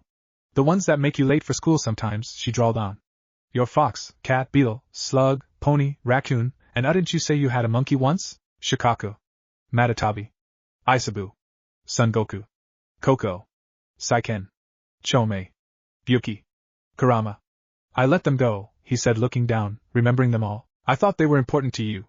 You did come to class late using those poor little things as excuses. That was actually funny. The tailed beasts were poor little things. They are important to me, Naruto sighed. It was time for them to go on without me. To go back into the world and be by themselves. No need for someone like me shackling them. They were never meant to be pets to begin with. Before he could motion for the woman to sit down on the chair, her eyes narrowed down on an object. Something unique, something solid, something orange. Without asking, Akino paced towards his table and picked up the 6x9 orange-covered book and blushed. A knowing smile cracked. Era, she said, almost giddy at this revelation. I didn't know you were into such exotic books, Naruto-kun. It's complicated, Naruto replied. In all fairness, Ika Tactics was a good read. It helped to distract him, just like Kakashi used it, and the book helped him, in more ways than one. Is this why you didn't want to let me in? Akino asked. To think you immerse yourself in such lewd books. What would? She stopped and Naruto wasn't sure how he felt about this. Her hands put the book back down, and picked up some loose sheets as she intently observed them. For minutes, he didn't say anything. It was pointless. Now he felt something, shame. Naruto-kun, she said, cheeks flushed. You're the writer of. Sit down, he said, pointing at the chair. And leave those. Sure, she said. She happily skipped forward with a grace. Why are you here? He asked a bit seriously, sinking back into the couch. She, thankfully, seemed to pick up on that. Naruto saw a somewhat somber expression on her face, before he saw that damned look again. The one that showed affection and care, towards him. I came to see you, Akino said. Just to see how you were doing. Today's events were pretty heavy. Nothing too heavy, he said. Now that you've seen me and how I am, are you done? Why? He didn't say anything. There was no point. She was far too naive to understand. Most of all, it was better if she didn't get involved. Why do you keep doing this? She asked. If Naruto didn't know any better, he'd say that she was looking depressed. Why did this devil woman care so much for him? He outright treated her like shit, just to make her go away and stop trying to help him. Look, he said. I really don't know what you want. In fact, why in God's name do you bother me so much? He noticed her flinch the moment he mentioned the trickster's name. She rubbed her head a bit before focusing on him. I told you, Akino spoke, we're friends. I'm supposed to care for you. We're not friends. Do you not see the way I don't want to talk to you? He asked with a tired expression. Why couldn't she understand? I do, Akino snapped back. A hint of anger present on her face. Every time I come up to you, you run away. Every time I try to get you to open up, you go back into that shell of yours. Why do you keep doing this? You didn't answer my question, he slightly glared at her. Fine. Let me tell you then, he heard her say. She leaned closer. I care about you. Naruto closed his eyes. Images and words said by those who were close to him rung and flashed in his mind. A cruel reminder of the people he could never see again. Let me give you some advice. Don't, he said despondently. You don't have care about me. It's not worth it. I'm not worth it. I'll keep treating you like shit. It's who I am. If that's who you were, you wouldn't have bothered letting me in. Akino's fists clenched. If you found me that repulsive, you would have never bothered bantering back and forth with me. No, he said to himself. I don't care. Not anymore. Look at me, Naruto-kun, she said pleadingly. Hunching a bit forward, Akino held his hands in hers, giving him no choice but to see the honesty in her eyes. I don't know what happened to you. But I don't want you staying like this. It's painful. Stop bothering me and get a new hobby then, Naruto replied. There's no need for you to share this supposed pain you keep mentioning. If I don't, who will? No one needs to. I'll be fine. I am fine, he reassured himself. Staying alone clears your mind. Being alone is never a good thing, Akino said. There was no deceit in her tone. Loneliness never helps you. It keeps carving into you, making you feel like you're worthless, just waiting for days to pass by and hope that all of this will one day end with you dying. Her hands tightened around his. They were soft and her words, they weren't wrong. He was worthless. He let the days and nights pass by, just living like a hollow shell. And if I let that happen to you, Akino said, then I wouldn't be much of a friend. You're not my friend, he said, trying to break her resolution. You're nothing to me. After a moment, she shakily let go of his hands and stared at the floor. It was a low blow even for him, but at this point he couldn't loathe himself more. Maybe you're right, she spoke after a while. Shifting her gaze back up, he could see the tears well up in the corners of her eyes. She looked vulnerable and torn. Maybe I am nothing to you, but what sort of a person would I be if I couldn't save a single person I care about? He was wrong. Naruto Uzumaki loathed himself more. I'll be leaving, turning around and reaching for something in her bag. A lunchbox, something she handed out to him. Naruto didn't reach for it. After a few more moments, she walked over to his table and placed it there. I made some dinner for you, she said dejectedly. I really thought I would be getting somewhere, but it's going to take a lot of effort. Don't bother. I'm not worth it. You're pretty stubborn, she continued as she sneakily rubbed the tears away. But I will break through that wall. Then, one day you're going to make up for all of it. She stood at the door, entranced in thought. I'll see you tomorrow at school, Naruto-kun, Akino smiled. What if I don't attend? He asked. Then I'll just wait here until I see you again, she said. Don't worry, I'll always be here when you need me, Naruto-kun. Good night. And then she stepped out of his apartment. He infused chakra to his ears and heard her steps going further down, and soon enough he was sure that Akino was gone. Letting out a sigh, his hands running through his blonde locks. Bloody lavender, he thought as her fragrance was still fresh here. Burying himself into the seat of the couch, his dull eyes fell on the box. Be there for me, huh? You shouldn't waste your time on me, silly girl. Give it to someone who cares about you, Akino. Yet, as much as he tried he couldn't tear his eyes away from it. They ensnared him. Get a girl who cares about you like me, Databane, a red-haired woman with the widest smile he had ever seen advised him. If and when you do, make sure to treat her right. Not everyone will care about you like her. He shook his head as he remembered the brief encounter with his mother. How he wished they were alive. He didn't know what it was like having parents. What would you want me to do, Kaa-chan? Shug, Rias said, witnessing the ending of Hunter x Hunter's Chimera arc. It baffled her to no end. How this anime didn't have a large following was almost insulting. Using a few tissues to dry her tears and wipe her nose, the crimson-haired beauty couldn't help but feel terrible. Sure, the good guys won, but she felt bad. Poor Komugi, she sobbed a bit more, immersed in the rich character she admired. Finally turning the laptop off, Rias prepared to go to bed, but her mind wandered off to her guilty pleasure, more towards how some great deconstruction shows were being ignored for other useless fanservice shows. Then again, the definition of good anime was changing. It was all about that eki now. Beautiful girls, jiggling, and cute butts. Netherare harems, power wanks. And of course, the Oniai-chan ones. Rias would have despised them if it weren't for the fact that those bimbos had a figure that was similar to hers. She often wondered what it would be like to be in an anime or manga. To be a helpless princess waiting for her true love to save her from all the evil in the world. An adventure where she could slowly discover who she really was when she would gain experiences from it. The Gremry heiress couldn't help but sigh dreamily at the thought. Perhaps she was a bit too girly, but she was who she was. Rias Gremry, a girl who was a devil, an heiress and a user of the famed power of destruction. But she also liked to watch anime, go to conventions and spend her time daydreaming every once in a while. Thinking about a pseudo-fairy tale life made her mind drift to Akino. Her friend was so infatuated with one Naruto Uzumaki, it boggled her to no end. What was it about him that made Akino be so magnetically drawn towards him? How did someone like him not show up on her radar? He was a sneaky one, the misanthropist. Deciding to move her mind away from the man who terrified her last night, she pondered on her choices. until she felt a devilish presence. A magic circle formed in her room. The symbol of the Gremry clan glowed its usual crimson red, like her hair, and out of it stepped her queen, her best friend, her confidant. Akino looked outright shaken. Akino, the Gremry heiress, rushed to her friend. What the heck happened? Nothing, she replied, far too quickly. Rias, what is it? Can I? Akino paused for a moment. Can I stay here for the night? At the end of the day, she was a devil. Not to say she was evil, but being a devil had its own unique set of circumstances, and with her particularly, it was greed, not in the archaic sense, but rather in the achievement of it. The crimson-haired beauty was planning to go over to Issei's house and stay the night, maybe get a few kicks out of him waking up in a freaked-out manner just for the sake of it. But it wasn't unnecessary. It would motivate Issei to do better and train harder. She had her own burdens to carry after all, and she needed the power of possible Longinus tier sacred gear within him. If he was trained properly, he could beat Riser Phoenix. Canceling her marriage to that detestable filth was her top priority, and she would do whatever it took to break free from him. It was childish, but it was her life.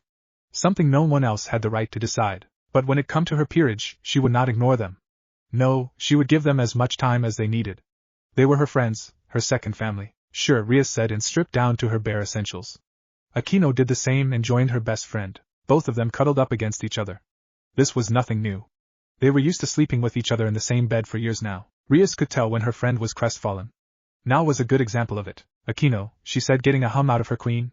Did something happen? I went to visit Naruto, she said guiltily. Rias wanted to be angry. She really did. That man was so unnerving to her. She didn't hate him. Far from it, she just felt like a child when he would stare at her with those eyes. Like they'd seen all the horrors of the world, and he was about as old as her for Lucifer's sake. Someone her age shouldn't have such a desolate look in his eyes. She only noticed it after Akino had mentioned it. There was something off about Naruto Uzumaki and it piqued her interest. But not to the point she'd want to be friends with him. Still, Akino liked him. For her, she could let this go. Akino, she said. I thought he told us to leave him alone. No, he told you, the lightning user replied. I don't remember him looking at me when he said it. Rias sighed and softly smiled at those words.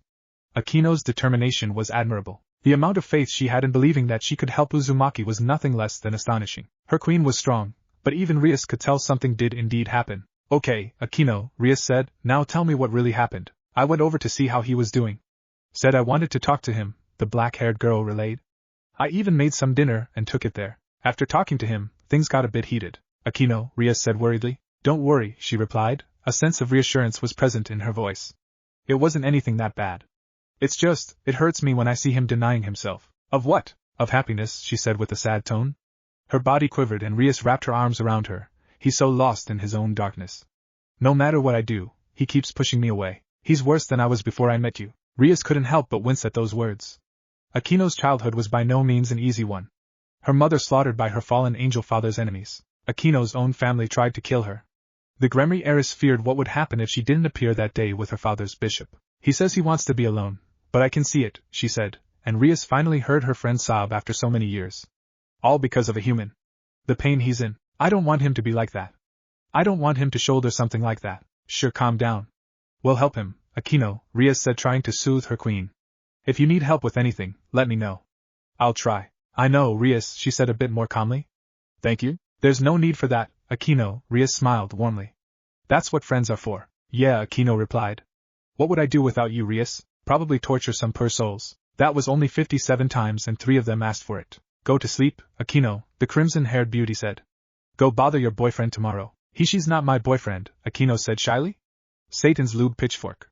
Did Akino just stutter? Akino, are you alright? Of course I am, Akino replied. Why do you ask? Did you just stutter? No, Lucifer Morningstar, she said in mock surprise. Someone can make the mighty Akino nervous. Maybe, I'll have to give this Naruto Uzumaki another look, Rias, she said. Do you want pictures of your collection to leak out? You wouldn't, Rias said with fear. I would. I enjoy watching you squirm, her queen said with a wry smile. Thank you. I needed that. I know. Good night, Akino said, yawning a bit. Clearly the day had taken a mental toll on her, and Rias sighed comfortably.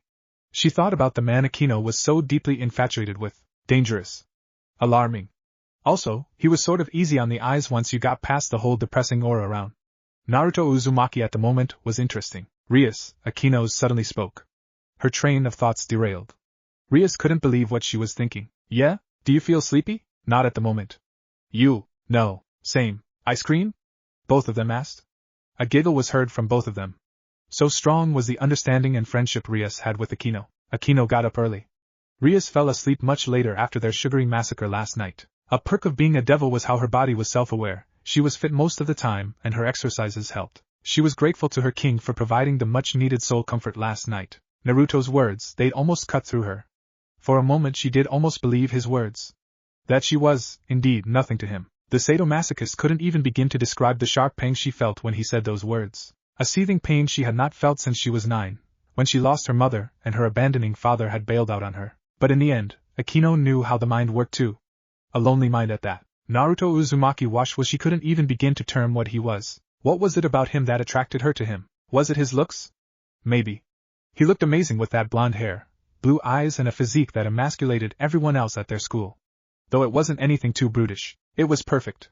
He was perfect, to her at least. Perhaps it was the occasional pain she saw in his eyes that acted like beacon.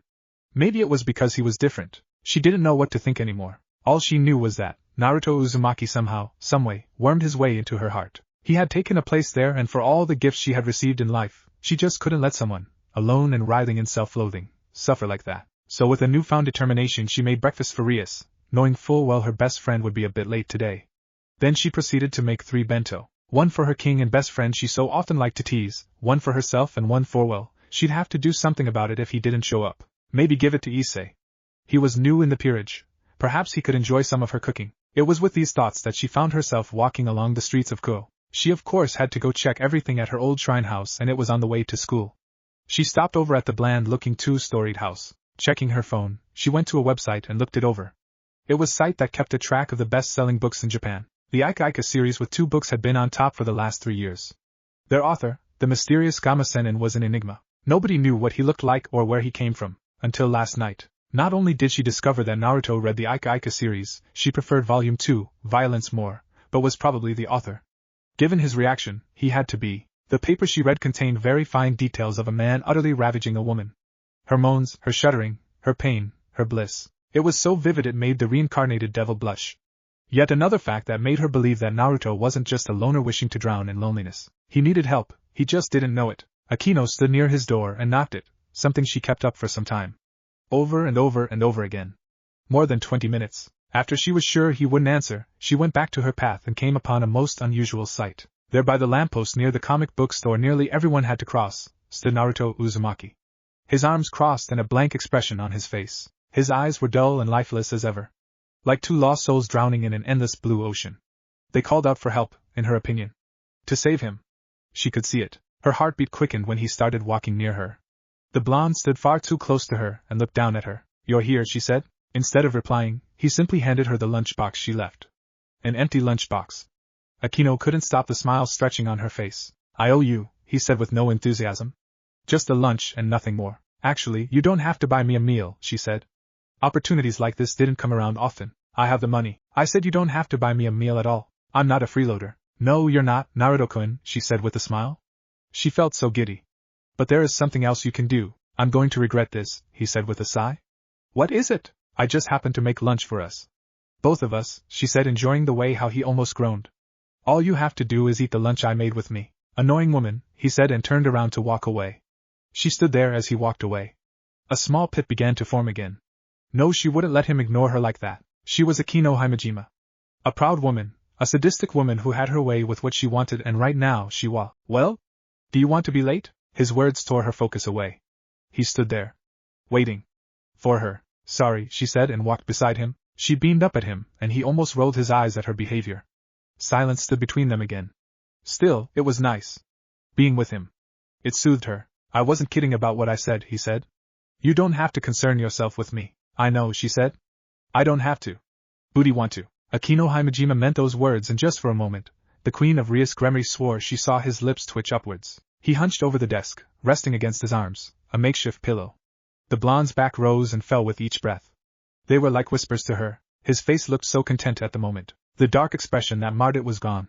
While he had narrow jawline, his face would look beautiful on a woman, and those faint whisker-like marks that rested on his cheeks piqued her curiosity. How the girls of this school didn't notice him was astounding to her. He looked so much better this way. It was strange watching him in such a manner, but Akino only got a few chances to see his face this comfy. Usually, he would be resting face first against those muscled arms of his.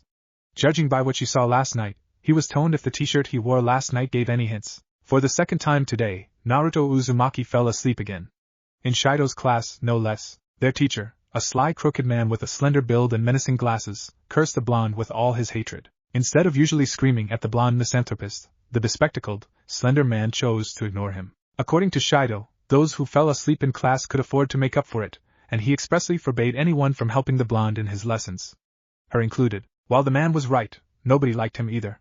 Shido was vain, prideful, and arrogant. He was also an apparent lecher if the science she picked up was right.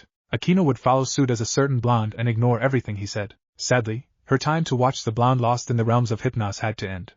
As she got up, yells of joy and excitement exploded around her. Eyes viewed her with admiration, praises left their mouths and some even bowed down, willing to lay down their lives for her on a single command. Akino looked towards her hordes of worshippers and gave them a small smile. So many of them squealed at such a simple action. To them, her act was that of a god raining down blessings upon them. It was amusing, watching these teens become satisfied. If she had a normal life, one that wasn't flayed by treachery and abandonment, she too would have been like them. Perhaps not as enthusiastic, but she would be more normal. Regardless, classes were over for the day and she walked towards her target. Normally, she'd wait for them to leave, but today she was a bit agitated. Annoyed too. Their lunch meeting had gone wrong. So very, very wrong. She spent a considerate amount of time to make it, and then the blonde had the gall to simply say it was okay. When she asked about dinner he replied, "I didn't feel like cooking." The nerve on him. Akino understood something very clearly. While she would be careful given how Naruto reacts to socializing, or his attempts to escape it, she couldn't simply take things slow with him. The man was dead set on not speaking about anything at all. But she was more stubborn than him. There was also that tiny bit about him being a smut writer. Oh, the horrors the blonde would go through if she let loose that the writer of Ika was sitting among them. But blackmail was a last-ditch effort. Right now, she needed to break him out of that solitary shell. Akino was sure that he smiled lightly today. Even if only for a moment. Realizing that the eyes of the many were still on her, the queen of Rias peerage decided to make things more interesting. Elegantly reaching for a chair, the Nadeshiko stationed it in front of Naruto's desk and placed her bag on the floor. Cupping her cheeks and resting her elbows against the desk, her face was dangerously close to Naruto Uzumaki's, as the blonde slept. He was in a trance, and she decided to test her luck, ignoring all the shouts of disbelief as their idol get near the poisonous Uzumaki. Her hand weighed its way through the air. Akino's fingers rhythmically moved as if hitting down on the perfect notes, on a piano. Her targets, his whiskers. Did he purr? It boggled the reincarnated devil to no end. Almost there, she thought giddily. A maniacal giggle echoed in her mind. Let's see if you dash. Her hand stopped midway. An iron-like grip circled around her wrist as it began to move away from his face and she heard a sigh. Naruto opened his eyes, looked at her with an annoyed expression. Don't. Will you purr if I touch them? Groaning at her question, the blonde released her hand and sat up. Naruto's hand was calloused and larger than her own. He looked at her with his usual blank stare lamented by the slight annoyance he felt. Or his deadfish eyes as Akino took to calling it. Any particular reason you're bothering me again? Yes, Akino said, tilting her head. Bucho asked me to bring you over to the ORC. Not everyone sees the real you. Oh joy, Naruto replied. The blonde raised an eyebrow at her. Wait, who? Bucho? Gremory? The queen nodded her head, furrowing her eyebrows. I thought I told them to leave me alone. You did, the black-haired beauty replied. Akino didn't appreciate the hostile manner the blonde regarded her best friend and king with. I thought it would be better if you actually met her. Talk to her and the rest of the members. Maybe that would clear some of your confusions. Why? He asked, slicking his untamed hair back. It proceeded to do just the opposite, and she heard the blonde click his tongue. Is she looking to make a deal or something? If so, tell her I'm not buying whatever the devil's selling. Naruto-kun, Akino spoke with a serious tone. She's not as bad as you make her out to be. You just met her under the wrong circumstances. Ria's a nice person. And I'm a horrible person, he interjected. Naruto was stubborn and in denial, refusing to even think that Rias wasn't as selfish as she seemed out to be. I have to open up shop. Today's Tuesday, she said, huffing with pride. You open up the store near dusk on Tuesdays. How long have you been stalking me? Long enough, she said. I have some other things to do. Maybe some other time. It's just one visit, what could go wrong? She reasoned, and the blonde looked at her for some time before shaking his head. This is going to bite me in the ass later. So you're coming with me? Akino saw him nod painfully. She couldn't help but smile and put a hand on her cheek. It looks like my charms are finally melting that icy heart of yours. If I didn't say yes, you'd be annoying about it all day, woman. It's what he called her. Mostly when Naruto spoke to her it would involve short answers. Come to think of it, he never called her by her name. Always woman, rep, Himejima, sometimes, or just you a charmer, the blonde was. Very well then, she said, and both of them got up with Naruto packing his unopened book. He looked back to see all her worshippers, their eyes threatening to bulge out of their sockets. Some had traumatic flashbacks. A few girls gasped with deathly expressions and a portion of boys cried in denial. Your fans are disturbing, he said after getting out of the classroom. The blonde looked at all the onlookers in the hallway with slight contempt, from what she could tell. You should see Kiba-kuns, she added with mirth. They're highly dedicated. Are all you know what as beautiful as you and your team? Akino stopped, and her mind was blank. Her violet eyes focused on him, and saw he halted his stride. The blonde was obviously waiting for her reply and the fact that she wasn't walking with him. Did you just call me beautiful? She asked. The queen of the Gremry heiress intently observed him, straighten up a bit, and look away for a moment. She quickly moved forward to see him squinting his eyes. I say stupid things sometimes. But did you call me beautiful? You and the others, yes. So you do look at me that way. Akino smiled wryly as the blonde shook his head. She clapped her hand and spoke with a sultry voice. I can see why you're labeled as Ero-sama, Gama-senin. All the ladies must love that cold, brooding look and charming words. I am already regretting this. Akino hummed in deep thought. An important question popped up in her mind. How do you get your inspiration, Naruto-kun? He didn't grace her with a response. Do you ask women to perform those steamy lesbian scenes? So you can capture the moment? She just needed to push it a bit more. The draft I read was quite tasty, she added with a tone that did make him look away from her, opting to stare at the windows instead. Are we feeling shy, Naruto-kun? I'm looking at something more interesting. Akino, daring to take this moment, stood closer to him and making him stop this time. She looked what was outside and spoke. That's a bird defecating on a boy. Just take me to the damned room. Naruto sighed after a few moments. Era, you look so forward to getting into a room with me, Akino said, cutely biting her tongue and winking at him. Messing with Naruto Uzumaki was fun. Rias Gremry was confused. She was smiling, but her mind was vexed. The Gremry wasn't sure how to deal with this in any other way. Issei Hayate wielded a sacred gear, Longinus class, and she had an idea of what it was. Right now the boy had awakened his. Sadly it resembled a red gauntlet covering his left hand. A green orb was there with 2 golden spikes protruding backwards. It resembled an ordinary twice critical, a commonly occurring sacred gear. For now. Whoa, her newest servant said in awe as he checked out the gauntlet. This looks awesome. Yes, Issei, the crimson-haired ruined princess replied. A smile forming on her face, the boy blushed at her gesture. It was cute in a way. So this thing can blow up mountains? Not that smart though. Hopefully, he would be once his training got upped. Her knight, Kiba was chuckling at his words and Kaneko was being her usual self, mercilessly devouring pastries as if her life force drew its power from them. Though, the young devil understood that her rook was a bit impressed too if only lightly. Kaneko did refer to the boy as Perv and was yet to call him by his real name. Rias often wondered if her sister-in-law gave some lessons to Kaneko when they would go back to the Gremry household during vacations. Stopping that train of thought, she looked at the boy enamored with his sacred gear. Issei, Rias spoke, making him focus on her. I believe that with more training you can evolve your gear. So I can be stronger than I am right now? He asked, clearly surprised at his own potential. If only he knew what he had. Mortals would kill for the gift he had. Unbelievably so, she assured him and saw his face beam up. He pumped his fists in excitement, and made his bold declaration. Awesome. That's one more step closer to becoming the harem king. To each their own, I suppose she thought as Kaneko chose to express her own opinions on his dream. Die pervert. With 2 simple words, her rook killed his joy and pride as he blanched. Confidence gone, the brown-haired teen was on all fours. It was depressing to watch. His face showed hopelessness, and the young king felt sorry for her pawn. There, Kiba consoled the sulking devil. The gentleman of Ko tried his best to cheer him up. I'm sure Kaneko didn't mean it. Kill yourself, the rook added, and her pawn cried harder. Words have only as much meaning as we give them. Right, Bucho? Kiba said, looking to his king for some help. Her knight was trying his best, but sometimes Kaneko's words were so savage even Rias was surprised by them. Especially when it came to perverts. Yes, Rias added. She stood near the present members of her peerage present. Kaneko can be a bit blunt sometimes. Don't take everything so seriously, Issei. She meant it as a joke. Right, he said and got up.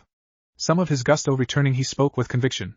I won't be let down by anything. All the Ape in the world, big, small, mid, await for my hands. Why are you still alive? Kaneko said, looking at him. Her voice, eerily reminding her of a certain blonde who questioned her.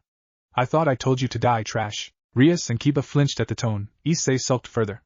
Maybe she needed to have a talk with her rook, but first came assignments, and the young king coughed a bit to get all of their attention. Moving towards her desk, she placed her hand on a stack of papers. Issei, she started, like any reincarnated devil, you'll have to work your way up.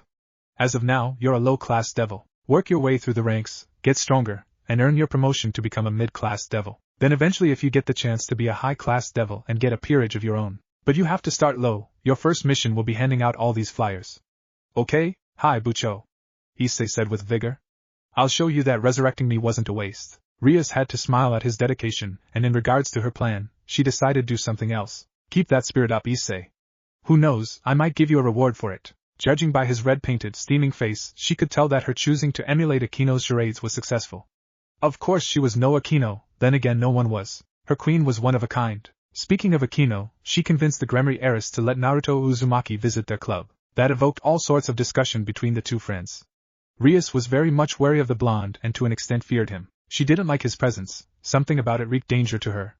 It almost reminded her about another blonde man, only this one didn't look at her with lust and exhaled arrogance. The redhead heard a click as the door opened. Her queen greeted her with a nod, smiling widely. Too widely. Akino-senpai, Issei said dreamily, drooling a bit. Smiling and bobbing his head around, Rias could clearly see how her pawn's line of vision focused on Akino's well-endowed chest. Then as Akino moved further into the room, she turned around and placed her hands on her hips. The door was slowly going back to its original position and get closed. Well? Her queen said. Naruto Uzumaki entered the occult research club room, closing the door behind him. He seemed annoyed, and Rias, unconsciously, kept her guard up. The blonde was dangerous. Nostalgia, tension and uneasiness hit her, when his darkened blue eyes gazed at her. They didn't seem so horrific as they did that night. Gremry, he said, no fondness in his voice. Uzumaki-san, she said and looked at the blonde lightly nod his head. Oh right, you haven't been properly introduced, Akino chirped in and Rias was thankful he looked away from her. She noted how the blonde gave the queen a dry look. We have. All of your members introduced themselves when I attended the meeting, but that was only a formality, Akino pointed out. This is talking with people because you want to. I want a lot of things. This is not one of them. My Satan, Rias thought. Akino was right. He is an ass. Those weren't the exact words Akino said, but it roughly translated to that. Rias of course would never say that out loud. She did have her pride along with many other things. Despite wanting to be herself, she did have to maintain proper decorum. Grafia made sure to drill that into her. She figured they'd gotten off the wrong foot, and this human no doubt saw her for only the devil she was. Just a devil, not a person. Rias was often called soft by many other pillars of the remaining 32. Said she was weak-willed and too kind, even by Gremry standards. She wasn't. She was much more than that. This was one of the tests in her life, and she would overcome this fear. Namely, one Naruto Uzumaki. She's right, Rias said as the blonde looked at her. Have a seat, Uzumaki-san. Seeing him not move made her frown a bit, until Akino tried to nudge him, but he caught her hand without looking. Era, her queen said. Getting so touchy today, Naruto-kun. He freed his hand from hers and Rias saw the sadistic queen pout. The blonde shook his head and sat down on one of the couches. Sitting on the left end of it, he placed his elbow against the armrest.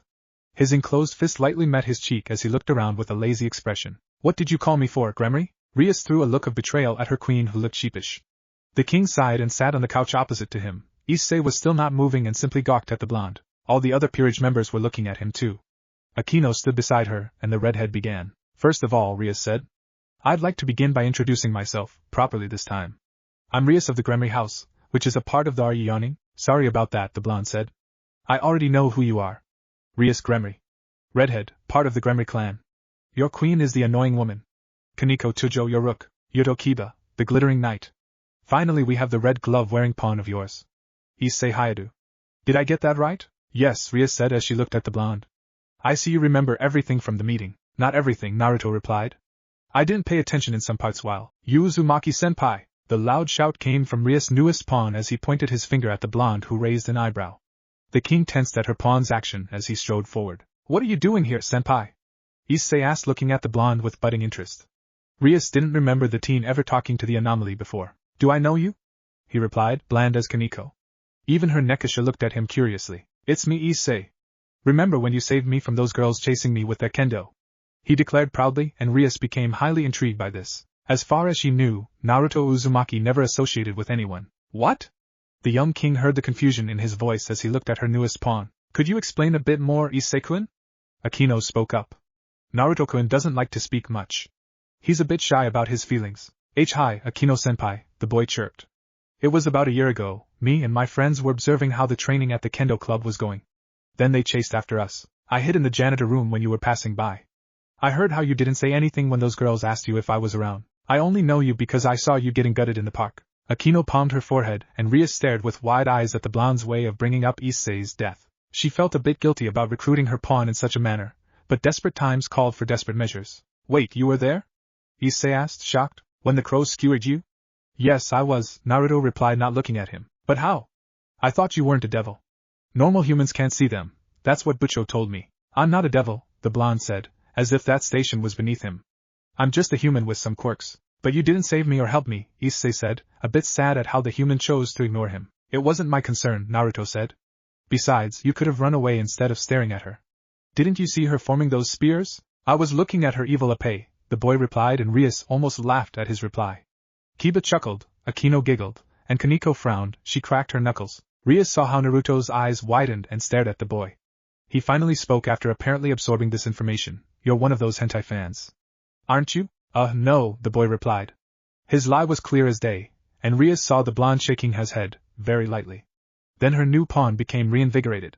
Besides, it's okay, senpai. It turned out well and Bucho brought me back to life, as a devil. The chill in his words were not lost on her. Naruto Uzumaki looked at her. You could have offered him a chance. It didn't come up, sadly. Rias lied with all her might, keeping her face straight. I was engaged with something in the underworld, regarding a raiding game. It was a half-lie this time. I want to believe you, Naruto said, his voice bearing down a weight on her. But to be honest, I really don't care. What you do is your business. Then why did you come here, Uzumaki-san? Rias asked.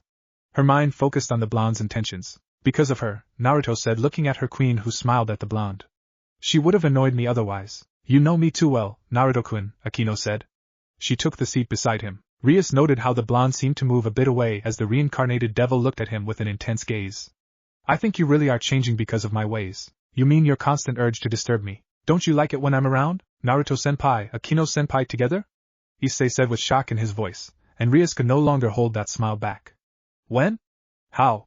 Why? Naruto and Akino. Such a strange pairing in her eyes. You're more worried about that theory of yours instead of the fact that you died? You're right. I did die, Issei said with a solemn, yet stern tone.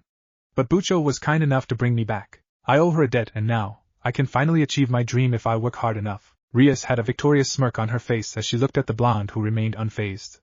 Now, the young king felt a bit disappointed. For reasons she couldn't properly explain, she really wanted to throw this in Naruto's face.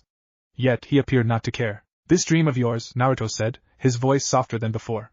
What is it? Rias wanted to stop him, tried to stop him, and keep up his image with the words he previously said. She failed. Naruto's eyes were looking at the teen, as if he was searching for something. Something to respect, a goal he could admire. Ambitions that were, to be the harem king and make a peerage with the most beautiful epee in the world. Naruto stared at him for some time before turning to look at the redhead. He snorted. Rias felt her cheeks reddening at the embarrassment. Someone cold and sardonic doing that felt much worse. Congratulations, Rias Gremory, Naruto said. The redhead heard the sarcasm clearly. You've gained yourself one hell of an ally. That's rude, Uzumaki-san, Rias said, looking at him with a dash of annoyance. He was looking down on her. He must have been internally laughing. This guy was a sociopath. Damn blonde men and their sneering words. I call it as I see it. You really shouldn't be riding that high horse, Naruto-kun, Akino said with a teasing manner and looked at him slyly. Or should I say, woman. Akino opened her mouth and paused. Then she dropped the bomb. Gama-senin. Rias blinked at those words and looked at the blonde. Then at her queen and back to Naruto. He was mimicking Akino's previous action, as Senin-sama, Issei said, as if a priest had found Jesus. Rias was still thinking about what Akino just said, and judging by the look on her queen's face, she wasn't lying. Senpai is a pervert too, Kaneko added her 2 cents. The blonde for his part looked at the Nekishu with a blank look. I never would have guessed. Surprisingly, her knight spoke up. Rias didn't know that Kiba read the Ika Ika series. She of course read it for research. It was highly recommended. Naruto-senpai is a best-selling author. Look! It's not, Senin-sama. Issei cried out, suddenly bowing before Naruto Uzumaki, and Rias wished she had a camcorder. Revenge in this childish form was more than satisfying for her. I've been searching for you for years. Let me touch your hands. Let me kiss them. You brought such a gift for us mortals. I will neuter you. So, Uzumaki-san, Rias began with a smirk of her own. Akino's giggled helped. When were you going to tell us that bit about yourself? Seeing Naruto Uzumaki react so normally was strange to her. Though he did look annoyed to the point he would leave, Akino grabbed him by his sleeve, succeeding this time. As he looked at her, and Rias swore there was a mental conversation going on between them. He sat back down and sighed. The Gremory heiress felt a twitch of jealousy at just how close her queen was to the blonde. Moving away from the thought, she sighed. It was just the devil blood in her that momentarily made her feel that, she assumed.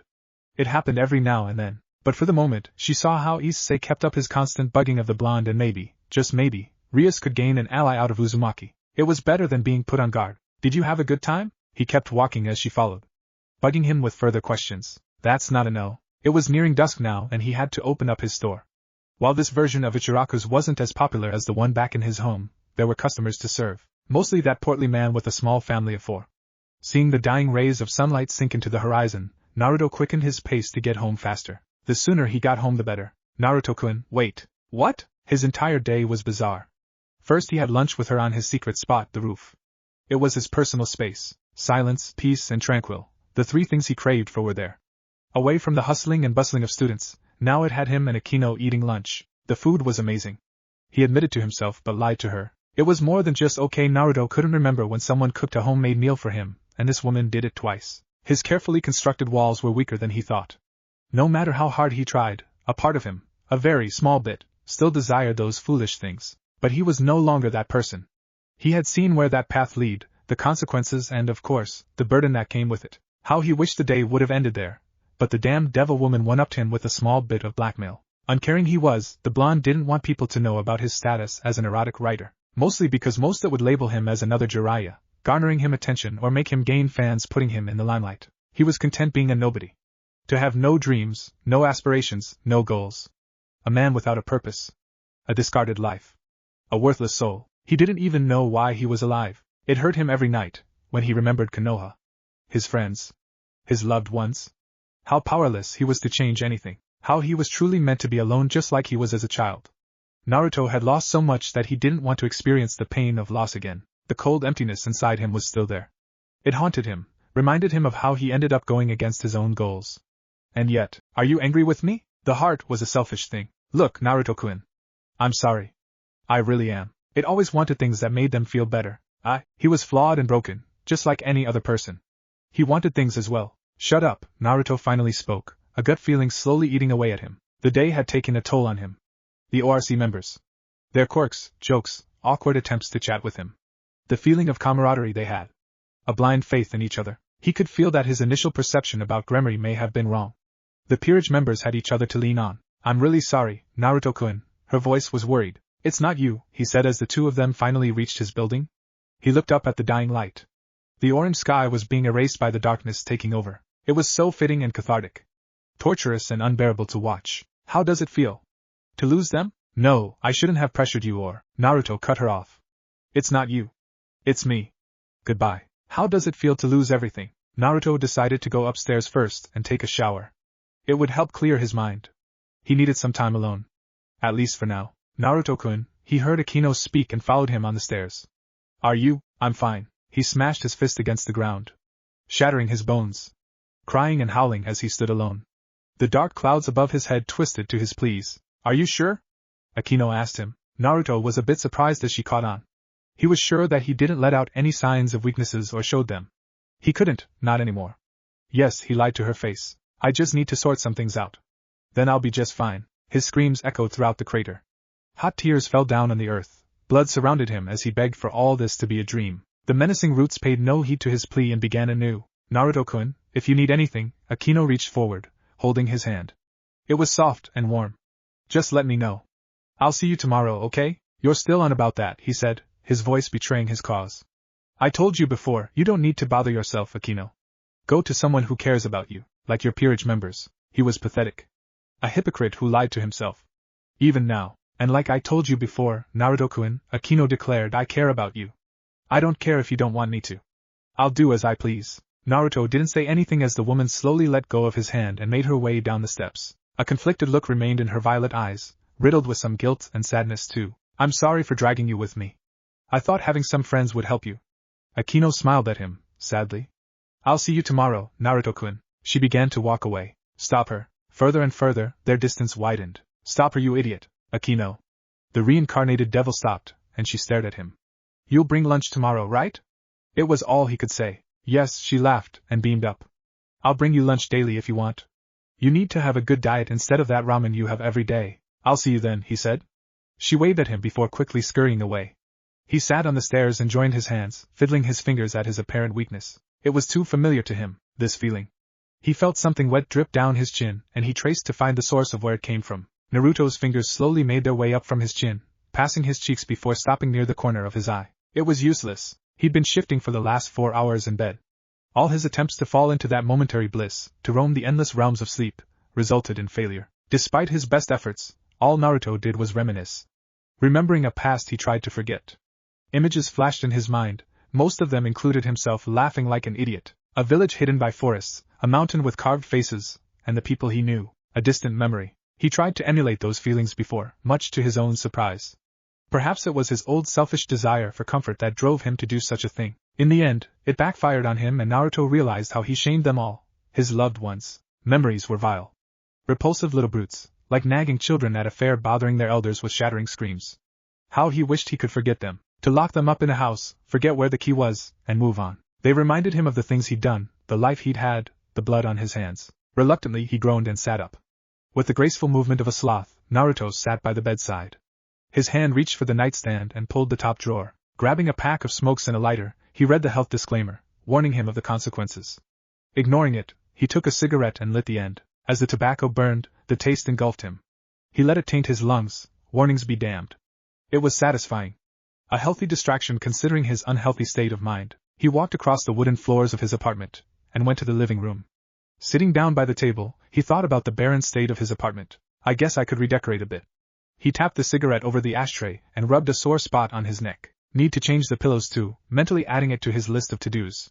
But he knew it wasn't the hardened pillow that stole his sleep. Why did he bother to call Akino that way? Or ask her to make lunch for him in such apathetic manner? Shaking his head, Naruto focused on finishing his cigarette. It ended quicker than he hoped. Getting up again, he walked near the wall, flipping the switch to illuminate the room. Stupid, he said to himself. There was no need for you to ask her that, especially after the way you treated her. Naruto finished berating himself with a weary smile. His grief was his own to bear. Akino was getting too close to him for comfort. In all honesty, a part of Naruto appreciated what she did for him. Talking to him, asking how he was doing, he was elated hiding it. Her small actions gave Naruto hope that things would get better. That he would move on. He couldn't. He was pathetic that way. A hypocrite. Desiring one thing while doing another to contradict himself. Unpredictable as ever. Normally, he wouldn't be so down. Granted he wasn't social, but he had a life, not exactly a grand one. Writing smut, running his store, watching movies, helping the poor when he got a chance. Naruto had planned for it to go that way, until the park incident. The latter events didn't affect him either. Akino was too nice for her own good. Then came her friends. While Naruto wasn't on the friendliest of terms with Gremory, he didn't hate her. He didn't hate anyone save one person. Rias was just another person, another girl who attended the same school as him and was a devil. Even that didn't matter much to him. The same went for her peerage. They were people, who just happened to be devils. However, they made him remember something he chose to ignore. Bonds. In the end, it always came down to that. A part of him craved for it, even after everything. Sighing, Naruto walked near his bed and reached underneath it. He found the object, a simple scroll. Nothing fancy or endearing, it was as barren as the average ceiling scroll. Unrolling it, his eyes traced the letters forming the matrix. It was perfect. Creating chakra-induced ink was not easy, but the perks outweighed the costs. Pervy Sage was right about fuinjutsu being useful in the most unusual times. Biting his thumb, Naruto drew out blood and traced it across the letters. A puff of smoke emerged, and in the center laid an item, a simple blue album book. Sitting down on the floor, Naruto opened it.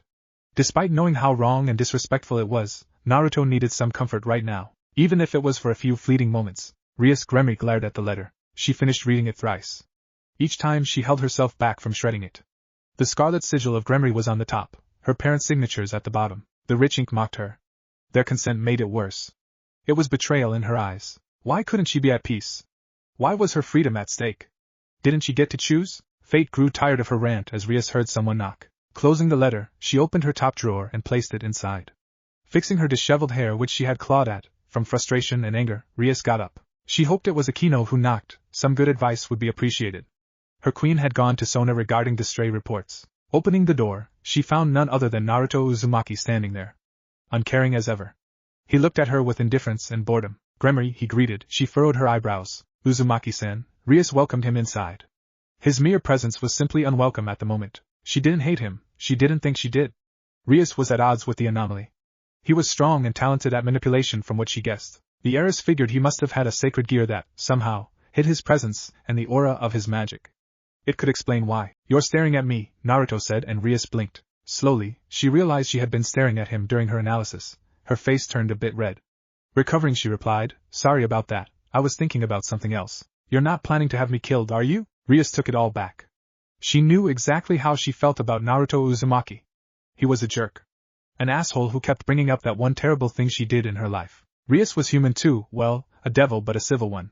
Desperate times call for desperate measures, and anybody else in her place would have done the same. Uzumaki-san, Rias began, frowning.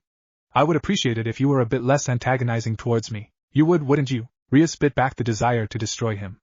But she couldn't. Akino liked him, and she wasn't sure if she could. Rias had enough experience and certified knowledge to know what love was. If you're here for just that, then you can leave, Rias said, her usual tone replaced with a cold one. Instead of expecting him to walk away, Naruto sighed. Fine, I'm sorry. Excuse me? She muttered, not believing what she heard. What? Did you just apologize to me? Yes. Are you feeling okay, Uzumaki-san? Rias' eyes widened when she saw his lips twitch upwards for a moment. I'm fine. I see. Rias wasn't sure what else she could say. But she had to start with something. So, why exactly are you here, Uzumaki-san? I came to meet Akino. Rias heard him refer to her queen by her first name. It seemed Akino made some progress. What for? She asked. Rias was overprotective at times. She would, gladly, give up her life if it meant the safety of her peerage and family members. Granted, Issei's case was questionable, but had she seen he was dying for no reason in her territory, no less she would have resurrected him. Sacred gear user or not. Well, his voice broke Rias out of her thoughts. Akino said she'd make lunch and she's a good cook. That was unarguably true. But them having lunch again was a surprise. Well, Rias fumbled in her mind on what she should do. Staving off her fear and thinking with a calm mind, she began. I suppose you can wait inside. Though it may take a while. How long is a while? Naruto asked her, his tone a bit somber. 15 minutes, give or take. Rias opened the door, motioning for the blonde to enter. You can wait here. The crimson-haired girl nearly frowned when he didn't mutter a cordial thank you to her, and stepped into her base of operations. It may have sounded weird, but she did call the ORC room that. Blamed the Universal Century Timeline for making her bring up this name. The blonde walked, and again, she noticed how he made no noise. It was so cool in her mind, yet it made her feel fearful at the same time. The blonde was aloof, but not careless. He didn't put up a guard, yet wasn't unprepared. Naruto probably had a kunai on him. Maybe Rias could find out where he obtained such an item. It wasn't like Naruto was a ninja or something. Rias sat down and poured herself a cup of tea. The aroma was excellent. Before she took a sip, a thought crossed her mind. She couldn't forget common courtesy. Would you like some tea, Uzumaki-san? Rias asked as she sat on the single couch. The blonde looked at her and shook his head. No. That was expected. Thank you? This wasn't. Are you sure you're okay, Uzumaki-san? She asked, genuinely worried if the misanthropist was under a spell or a curse. Naruto sighing and rubbing his temples didn't seem like a good sign. Yes, Naruto looked at her, his eyes boring into her own cyan orbs. I'm completely fine. Taking his words as a sign he didn't want to talk, Rias took to finishing her tea and focused on passing the 15 minutes without trying to lose it. Rias groaned as she placed the teacup on the table and looked at her guest with a scrutinizing look. He didn't say a word and ignored her like she wanted, yet it got to her. The silence was unbearable to her at least. Damned letter got to her. And now, another source of something annoying sat in front of her. How can you just stay quiet like that? She asked, frustrated at how he was ignoring her. While Rias didn't plan to talk to him, his motionless posture freaked her out, like he was waiting to assassinate her or something. Why couldn't he be normal? By not talking, Naruto replied, he wasn't even looking at her. Besides, I was under the impression you could barely stand the sight of me. That's not true, Rias defended herself. I just think you're a weird emo with lots of issues. This time he did look at her as he blinked. Innocently, might she add. Naruto looked at her. Letting out a huh, he scratched his chin. Well, at least you didn't lie, he muttered, typing something into his cell phone. So, Rias began trying to break some ice. Since they weren't enemies, they might as well fraternize a bit, as Naruto would be having lunch with her queen. She needed to make sure this guy didn't plan anything dirty. You're the author of Ika Ika. Immediately, she noticed how he stopped typing and sighed. Pocketing the phone, Naruto looked at her, seriously, as he spoke. I do it for the money. I never really saw it coming, to be honest, Rias added. Noticing his deadpan stare, she explained further. I mean, you're the Naruto Uzumaki after all. Misanthropist and all that. Is that what they call me now? He asked. The Gremry heiress noted how he seemed a bit interested. Among other things, Rias said. Though accomplished smut writer was something I didn't think you'd be. You read it, didn't you? Once. He stared at her. Okay, a few times. Naruto wasn't looking away. Akino made me do it. I see. And I didn't peg you, Akino, and your group for devils. He quipped back and looked at her with utter boredom. It does make a little sense now. What makes sense? Rias asked, her curiosity rendered insatiable at his words. She and all the devils did do their best to hide their presence as much as they could. Well, Naruto paused, making the crimson-haired girl sit on the edge. I suppose some of you did come off as still perfect. Huh? The confusion in the devil increased. Perfect? How? Nothing but good stuff about you all, always being the measuring stick, too flawless to be human. The blonde was focused on his phone, again. So you suspected us from then? Especially after Aquino started hanging out with you? I didn't bother to, he clarified. I saw a few fallen before, and I did my best to avoid them. It wasn't my concern. That said, I never pegged non-humans going to school. Rias nodded. Naruto wasn't lying from what she could tell. Granted, she wasn't some more veteran practiced in the art of interrogation, but the Gremry liked to think she was smart enough. She was the current Lucifer's sister after all. Now that you know, what do you think of us? Other than you looking at me like an elaborate schemer. Rias saw him sigh again. Must be his thing. The girl wanted to know his opinion. Rarely did the Uzumaki talk, from what she learned. To be honest, Naruto paused, leaning back into the couch. You, Aquino and the others being devils or humans doesn't change anything, well, not much anyway. Since discovering the room where Surzex kept her pictures from her birth to the present day, Rias became speechless. It didn't make any sense. She was a devil, a high-class devil and heiress to the Gremry house, unless her adorably cute nephew Millicast became heir, and this knowledge of her being a supernatural being didn't faze him at all. Excuse me? Rias gawked. What do you mean it doesn't change anything? It means I don't care, he replied. Aquino is still the girl who annoys Mua stalking on the side. Your devil friends are students of this place, and you're Rias Gremry, the redhead. Naruto finished and closed his eyes, yawning. Rias stared at him and took note of his blunt words. He viewed her as Rias' redhead? Was her hair a beacon? It was in the underworld. The devil pouted, knowing he wasn't looking at her. She owned half this town, damn it. Naruto Uzumaki was a thorn as ever, and didn't look at her in a special way like everyone else. To him she was just another teenager and, wait, she thought and shook her head. She coughed into her hand, and when he didn't look, Rias repeated her action. Still no response. Uzumaki-san, the devil spoke and Naruto opened his eyes. What do you mean by redhead? Stop trying to delve into things, he replied. You're a redhead and that's it. Your hair was the reason I even remembered your name. Is it too flashy and rough to look at? No, it's too beautiful, Naruto said and immediately groaned. Forget that last part, but she couldn't. Rias wasn't innocent. She had tasteful content that proved otherwise. The first thing guys noticed about her would be her chest, then her face, her ass, her hips, and so on. Her hair was the last thing she expected someone, a guy like Naruto of all people, to find beautiful. On top of that, he was treating her like a normal person. Get a hold of yourself, Rias, she internally screamed, slapping both her cheeks. They were warm and Rias knew her face was garnering the same shade as her hair. He just complimented your hair. Lots of guys have done it before. Except they didn't. Shaking her head, she twirled a strand of her hair. Naruto had closed his eyes and was listening to music with his headphones. When did he do that? Also, how dare he ignore me after shamelessly flirting like that? Getting her mind out of the gutter, Rias tried to stop thinking about it as she stared into the ground hard. You seem frustrated, he stated, and by magic, his earphones disappeared. He stared at her with those deep blue eyes of his and, Lucifer, damn it, Rias thought, cheeks still red. She noted how he would look better if he wasn't so gloomy. His hair was wild and he seemed athletic. I had some problems with paperwork. She saw how his eyes looked at the clock. She began, albeit hesitantly, Uzumaki-san, if you don't mind me asking. What were you doing in the park that night? How is that relevant to anything? I wasn't following you or something. No. That's not what I meant, Rias said loudly. Embarrassed, she laughed, trying to derail her former action. I mean, were you there by random coincidence or, I was taking a walk. At night? I like to take walks, and it's nice at night. People aren't around, so you get to see a rare view, he said, and Rias looked dumbfounded. I never thought you'd be that sort of a person, Rias said as the blonde looked at her with a raised eyebrow.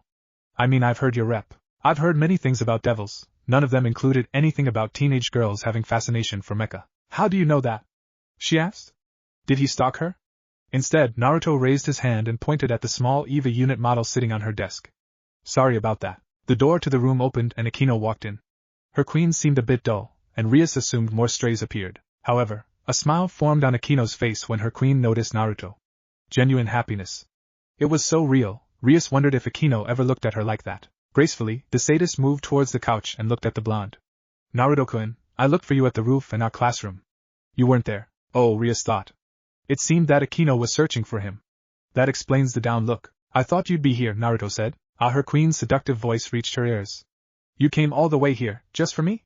Rias had to stifle a giggle as she watched Naruto's eyebrow twitch in annoyance. The blonde rose and headed towards the door. I hope the lunch is worth it. Right, Bucho, Aquino said, almost trembling with excitement as she handed her king a dossier. This is what Kaicho compiled for you. So all the reports are in it? Yup, Aquino chirped, and Rias, understanding her friend's excitement, nodded.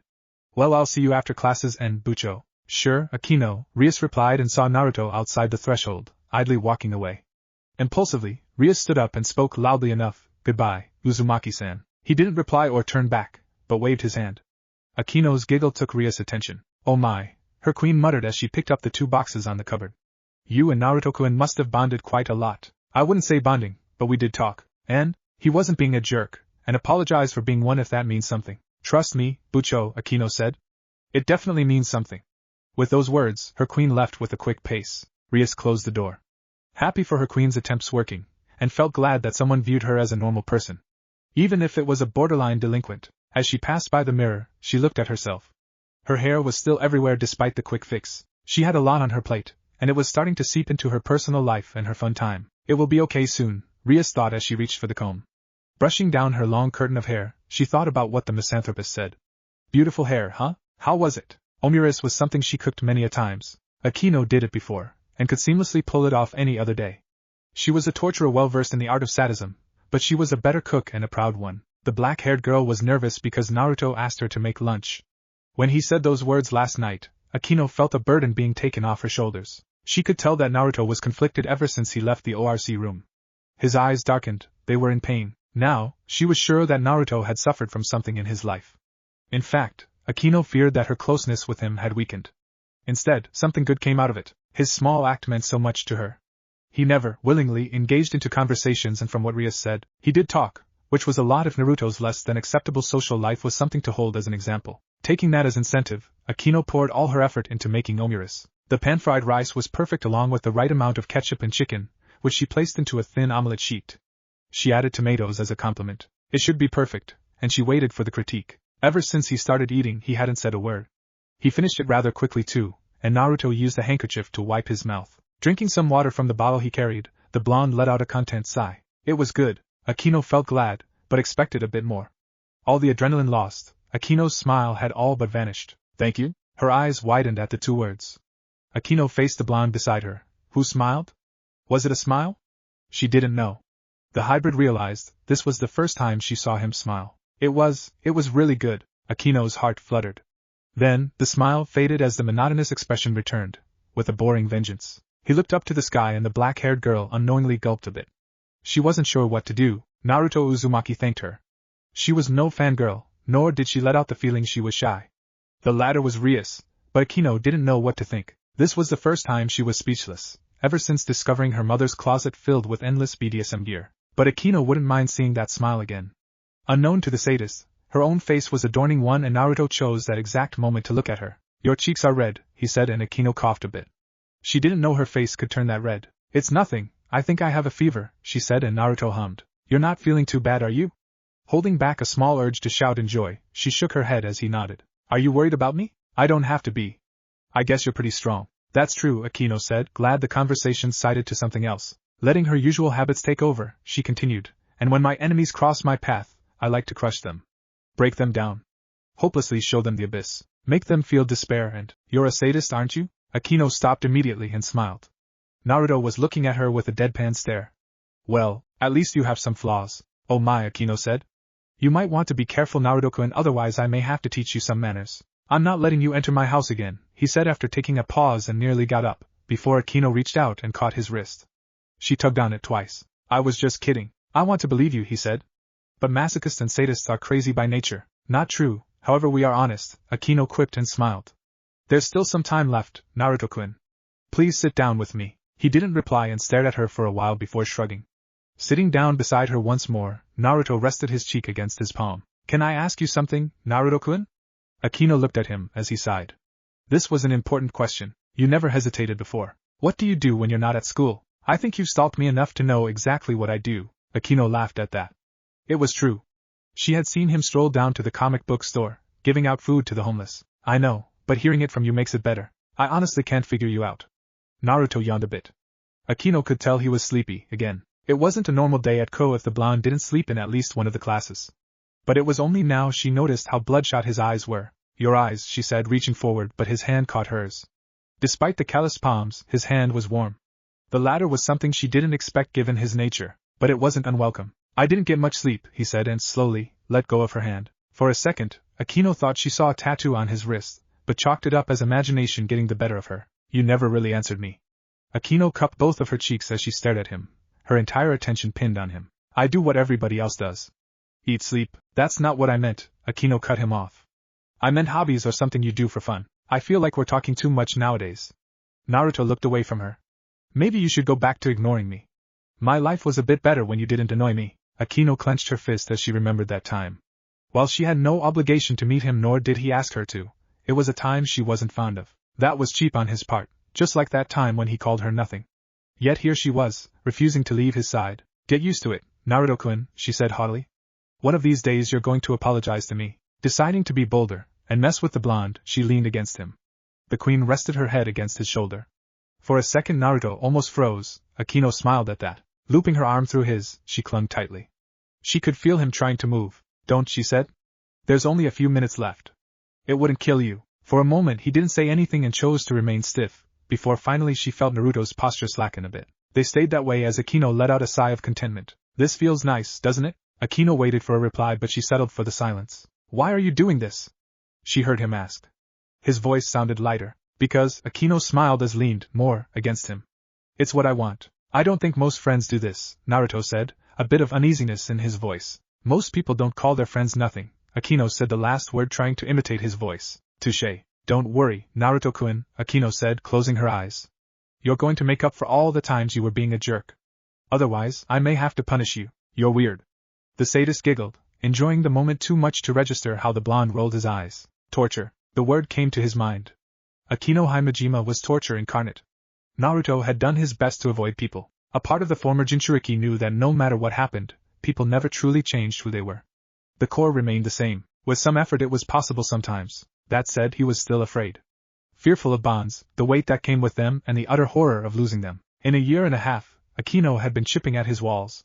The last 4 months were better since she ignored him for God knows what reason, but even he knew the truth. He was afraid of Akino, or rather, it was her affection he feared. When the Queen of Rias Gremory had stopped talking to him, a part of him as much as he tried to deny it missed her. Naruto didn't think about her all the time, but sometimes he wished she would bother him. He wanted the woman to visit his ramen store, again, and talk to him while serve the other ramen lovers. Then, Akino introduced him to Rias and her peerage, who were colorful to say the least. He even blurted out that Rias had beautiful hair, which was true, but he had no intention of saying that out loud. Her crimson locks were something which caught his eye a few times, and he blamed his father for making him inherit the same fetish. It was with these thoughts Naruto kept walking and got closer to his home. He bumped into someone and before Naruto knew it, the man muttered something about filth on his clothes. The green-haired, lanky man walked away and the blonde had half a mind to stop him. Venting out anger helped, like cigarettes. Uzumaki-san. A cheerful, jovial voice reached Naruto's ears and the blonde bit back a sigh. I've been doing that a lot recently. Turning around, Naruto saw a fat man approaching him. The man wore a suit and was sweating bullets, his breathing erratic, and his black hair slicked back. Glutton, Naruto said calmly. I see you haven't choked on your own breath yet. Funny as ever, Uzumaki-san. The man laughed and wiped the sweat off his brow. I didn't think I'd be meeting you outside of Ichiraku's, neither did I. Apparently, I'm unlucky. Naruto didn't even try to hide the amount of annoyance he felt right now. You are lucky, Uzumaki-san. People associated with me have the devil's luck. He shouted and Naruto shook his head. The man Naruto became annoyed with was Yashiro Nanakase. His #1 customer at Ichiraku's and was a freak of nature. Naruto couldn't believe how this man consumed more ramen than him. The noodle enthusiast in Naruto became disgusted at his gluttony and chose to call the man glutton. Nanakase didn't mind. Any particular reason you're bothering me in the middle of the day? Naruto asked. Right, the portly man said. Bringing up both of his thumbs up, the man smiled. I got a promotion. Congratulations. Naruto didn't even bother to look at him. Now move. Uzumaki-san, I thought you'd be a bit happy, Yashiro spoke, dejectedly. Naruto rolled his eyes as he tapped the man's shoulders. Just keep my business running, and I'll be happy enough. Hell, I'll even throw in a few extra eggs every now and then. Naruto began to walk away as he heard the man shout something.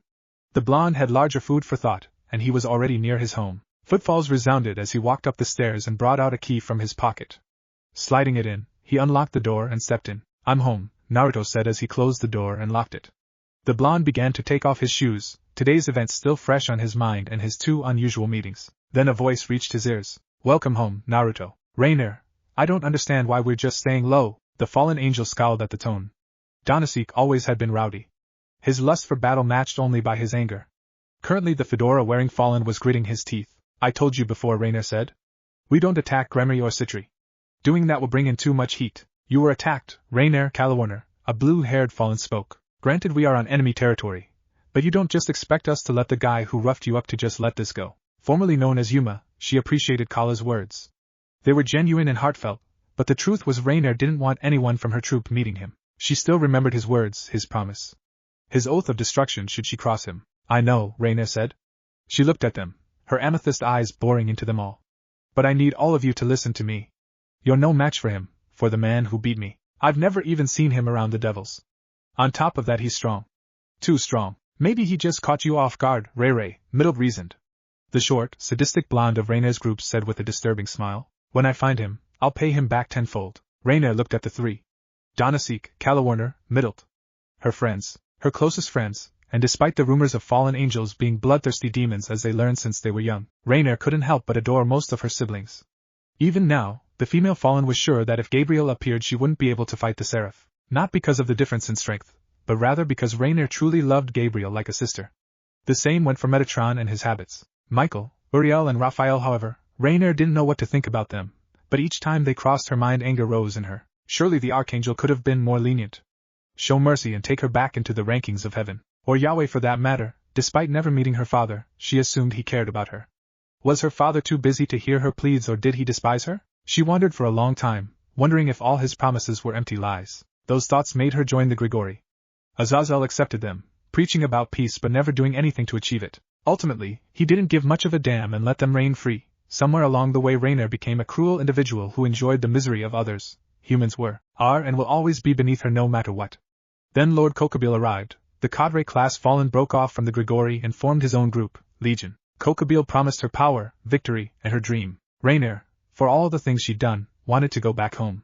She had learned her lessons, and was willing to do anything to get back there. Sacrificing her comrades, however, was not something she would resort to. Look, Rainier began, still a bit injured from her fight. I know all of you care about me, and you want to get back at the guy. Let me assure you don't. But Rainier, trust me, Rainier pleaded. If you see a man with blue eyes, blonde hair and strange markings on his cheeks, run. Don't think twice. Fine, Donasek said with reluctance. But only until the maiden arrives. After that, it's open season. The man walked out with anger emphasized on each of his footfalls. Please go, and keep him under control. Fine, but you owe me, Calawarner said looking at Rainier who groaned. Donnie's pissed. Do you think he'll eat a whole store out today? Middlet said as she followed the blue-haired female. Alone, Rainier stood in the abandoned church.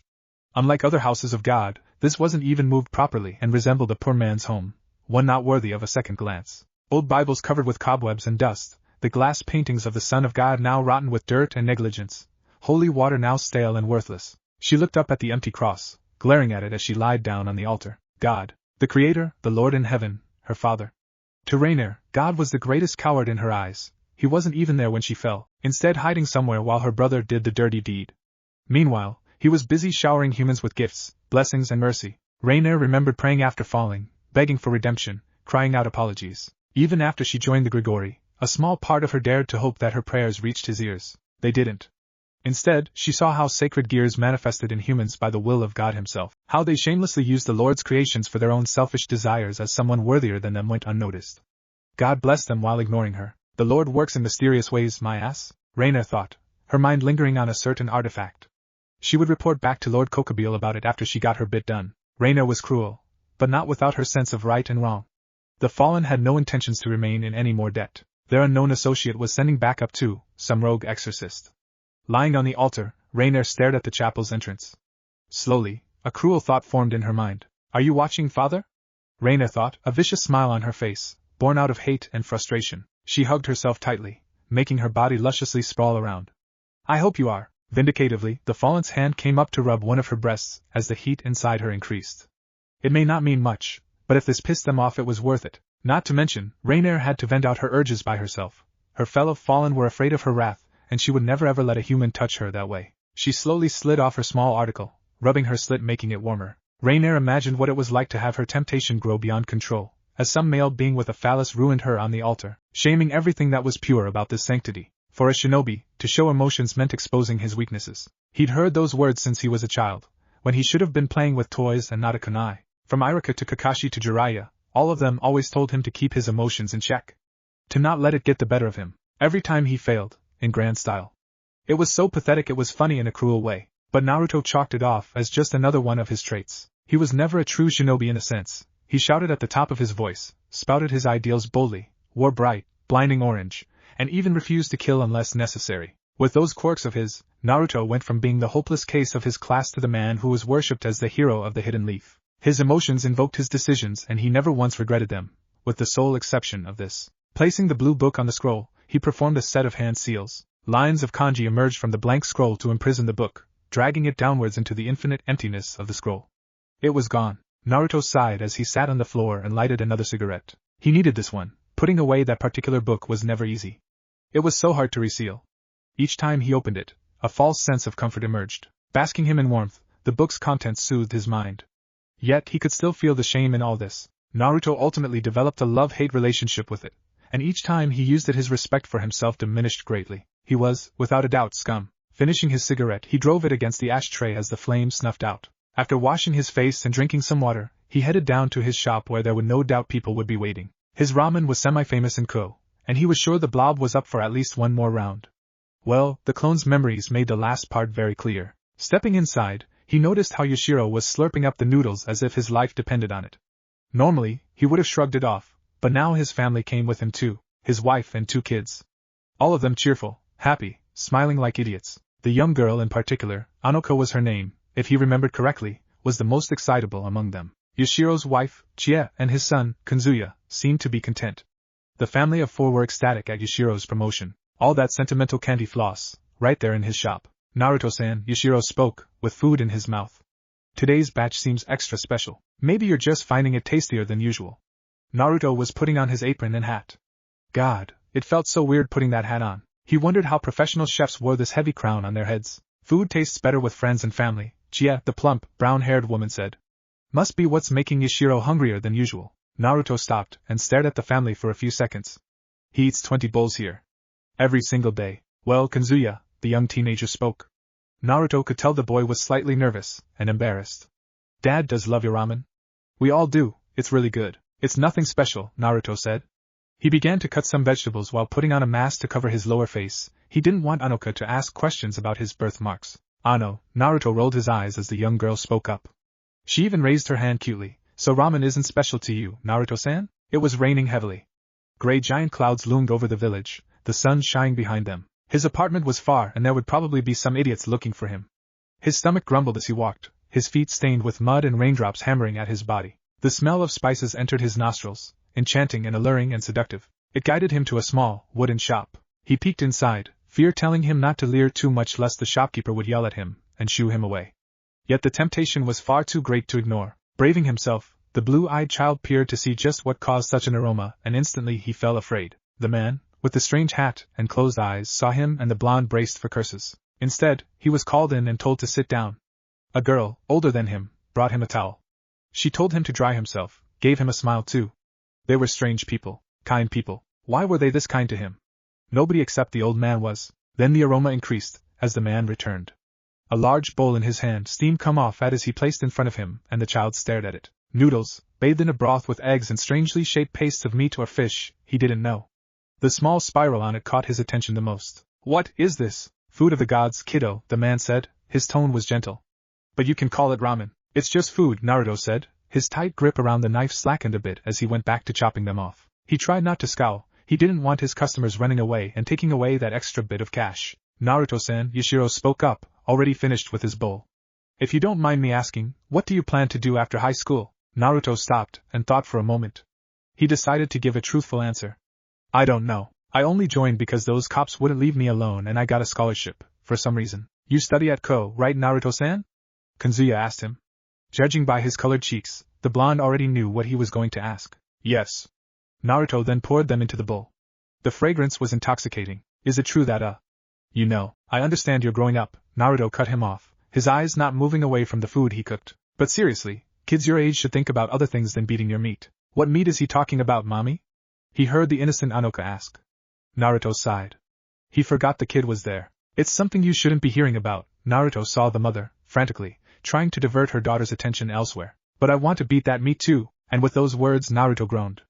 Innocence be damned, those were words no one should ever say out loud. That's adult talk, kid. You shouldn't say it. But, if you do, the blonde spoke again as he prepared 4 bowls. One of them was far too large, and near the other end one was too small. I'll make sure you never eat ramen from here again. Ever. Even home delivery. The words seemed to take effect as the girl seemed horrified, a reaction her father shared. Ignoring their touching moments, Naruto went to the other customers. They were rather enjoying the whole drama and left him larger tips. He was a chef, not a comedian, for their amusement, but he didn't mind the extra money, even though he had a good amount of it. Maybe he was becoming addicted to it. It didn't take much time for the family of 4 to finish their meal. Yashiro once more proved he was worthy of the name glutton, and they left. Naruto sighed, appreciating the silence. His past few days had been hectic. Akino talking to him every day, his awkward conversations with Rias, the occasional meetings with her peerage members, and last but not least, Issei bothering him about the next release. He had half a mind to make his tongue go numb. He had Saban needles to do just the trick. Still, it was almost overbearing for him. Akino he could handle, he was used to her trying to invade his personal life. A part of him welcomed it. Rias he didn't know how to feel about the Gremory girl. At first she seemed like a devil, rotten to the core with her sins. If their talks were anything to go by, she seemed more human than he thought, with her fair share of flaws. The others were like tight-knit group friends. Maybe he needed to go on a trip again.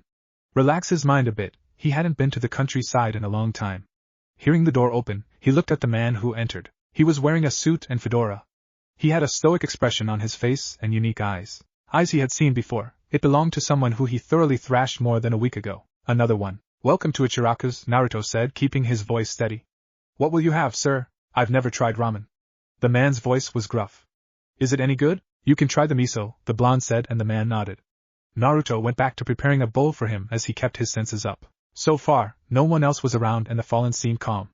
More minutes passed and the man was starting to get impatient. Probably from hunger. How long will it take? Just a moment, Naruto said as he was putting the finishing touches on the dish. Maybe he's here by coincidence. I didn't know Fallen need to eat. The man took the chopsticks and dove into his bowl. His stern features seemed to soften with every mouthful. Naruto was surprised when he finished quite quickly. Taking out some notes, the man placed it on the countertop. Not bad. The man got up and was heading out of the door. The moment he stopped, Naruto reached for the kunai underneath the table. The Fallen turned around. Why are you wearing that thing on your face? I have a cold, the blonde lied. He saw the Fallen stare at him for some time before leaving and Naruto began to rub his forehead. In hindsight, it was better he restricted the seals to just his apartment, and not the store. Otherwise, the man would have received a nasty jolt, more than enough to peel his skin off. Naruto sighed at the near encounter he had. If his shop did become a battleground, he would have gone to war with the fallen angels. It was important to him, and he sat down, shaking his head at the current changes in his life. I miss the boring old days. Akino finished cleaning her house and wiped the tiny bit of sweat on her brow. Smiling contentedly at a job well done, she walked to pour herself a glass of juice and drank it. It tasted better after a hard day's work. Deciding to get out, the queen of Rias Gremory changed into more suitable clothes. Content with her black shirts and jeans, she tied up her hair with the orange ribbon and headed out. Her destination, Ria's house. Naturally, she could have simply teleported, but sometimes she liked enjoying the little things. Taking a walk after the sun was swallowed by the rising darkness was one of them. Ko was amazing during the day, but a true, shining beauty at night. Akino enjoyed how the soft breeze rubbed against her. It was comforting. Spring was always wonderful in Ko. There was a surreal feel to it. It was almost as if, dare she say it, God blessed this town with the gift of the new bloom. She also had a few plans this time around. Namely, the Ko Spring Festival that was held near the end of the season. She always went with Rias, Kaneko and Kiba. This time, she wanted to go with someone else. Moving her thoughts away from her person of interest, Akino soon found herself in the park. A rather infamous spot if she was to be honest about it. While the general public viewed it as a relaxation spot, the Himejima knew better. Issei wasn't the first to die in this park. That credit belonged to the previous owner of Ko. Rias and her peerage still don't know the full story of what happened, but it was morbid enough to make even the current Lucifer turn serious. The Park of Death was the unofficial nickname she had for this place, and as Akino strafed at her own pace she came upon an interesting sight. There on the bench sat a man, alone. She could see his back clearly as he sat on the top rail, his posture completely relaxed and smoke emerged from near his mouth. That was something she didn't know. Stealthily moving forward, she tried to sneak up on him. Akino didn't make a single noise and was about to put her hands over his eyes. Don't bother. With 2 words he took away her goal and Akino pouted. She frowned at the chance lost, and walked around the bench to face him. He had that near-blank expression again, only she could see hints of boredom in it. Were you stalking me again? That's the first thing you're asking me, Naruto-kun? She said with a mock-hurt expression. Yes, Naruto said as she watched him take another puff. I didn't know you smoked, Akino said waving the exhaled smoke away from her. Sometimes. The blonde then crushed the small remnant of the cindery stick in his bare hands. He then got down and threw it in the bin beside the bench. Akino noticed his hand and spoke. Do you want me to heal that? She asked, leaning a bit forward as he shook his head. There's no need to, Naruto said, and sat down. He seemed so relaxed, more than she'd ever seen him before. You're staring at me again. Sorry, she said and smiled, taking the seat beside him. Akino moved a bit towards him as the two stared at the starry sky. The moon was full tonight, and looked utterly beautiful. The moon looks amazing tonight, doesn't it? Sure. Akino was a bit surprised at the harsh tone he spoke with. It was almost as bad as that day, when she visited him at his house, though his facial features didn't change much considering the way he said it. Is something wrong, Naruto-kun? She watched him sigh. He was looking at the moon now. Akino could see it clearly now. The loathing in his eyes. I hate the moon. Everything about it irks me, he said and looked, almost, wistful. She wanted to ask what made him hate the lunar sphere so much, but stopped herself. Akino knew he wouldn't answer, not at the moment anyway. He talked more now, albeit she still didn't know too much about him, just as he never asked her any personal questions. It was strange, how she spent her time with someone who barely peered into her privacy, and yet, she was comfortable with it. Akino had a weird friend, and she'd ask him everything later. Right now, she needed to thaw that ice he liked to surround himself with. Gently, she placed her hand over his. She felt him slightly twitch but caressed it slowly. Soon enough, he relaxed a bit again, and she simply kept it like that. A small idea began to grow in her mind. Naruto-kun, she said, and the blonde looked at her, but didn't meet her eyes. Are you free right now? Why? Well, I'm going to Ria's house and I thought if you don't have anything better to do. Akino stopped and tucked a strand of hair behind her ear. You could maybe come and hang out with us. Naruto didn't reply and merely stared back at her, and it sort of got to her. His undivided attention, solely on her, as he ignored the world. It got to her every time he did that. He then closed his eyes and Akino hoped he would say yes. All right. Of course he refused and, what? She said, almost slipping off the bench. I said all right, he said and stood up. I don't have anything to do right now, and honestly I'm bored. Getting up with newfound vigor, Akino stood beside him as he motioned for her to lead the way. I still can't believe you agreed to go. Don't get used to it. But I already have. Maybe I'll just disappear, she heard him say, and she stopped for a moment, before she picked up the pace. Akino didn't like that picture at all. Naruto was, at this point, a constant in her life. For him to not be there. Out of curiosity, Naruto spoke. What were you going to do at her house tonight anyway? Era, she said, trying to forget his previous words. Interested, are we? I'm going to a devil's house, he clarified. Excuse me for having questions. Well, normally we talk about a lot of things, followed by a marathon of anime. Akino said, as she looped her arm through his. What are you doing? He asked. What do you mean? Akino asked. She liked how he seemed a bit flustered. Well, not flustered, but she enjoyed the look on his face. It's nothing I haven't done before, Akino said. Besides, it's been a few days since we started having lunch. You don't complain when I lean my head against you. That's because no one can see us there, Naruto pointed out. Did he grumble something? Well, I don't care, the Queen of Rias said. Pulling him closer, she had to admire how he didn't react to his arm being essentially squished against her breasts. People can think what they want. I rather enjoy spending time with you. I'm sorry. Akino stopped walking and looked at Naruto. Disbelief working in her mind as she looked at the blonde. Perhaps she misheard him. What? I'm sorry. She couldn't believe it. Naruto was apologizing to her.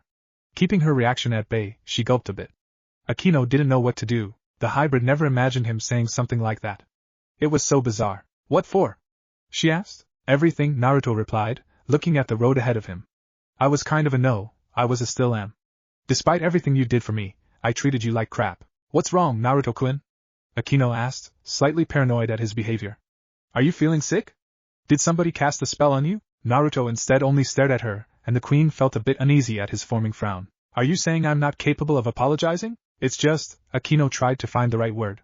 You've never, I mean. You know, maybe I should go home, he said. Clearly you're not in the right mind and, wait, Akino cut him off and breathed in.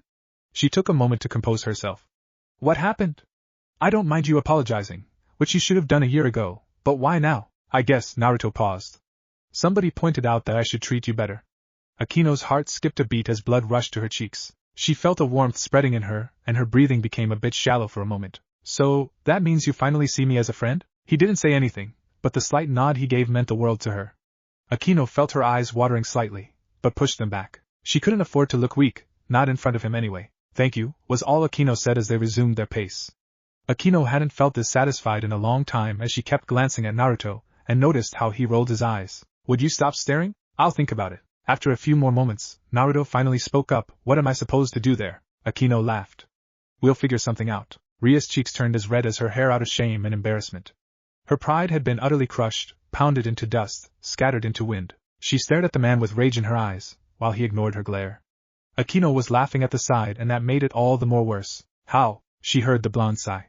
Your movements are predictable. My movements are precise, concise, and she failed to think of a fancy word.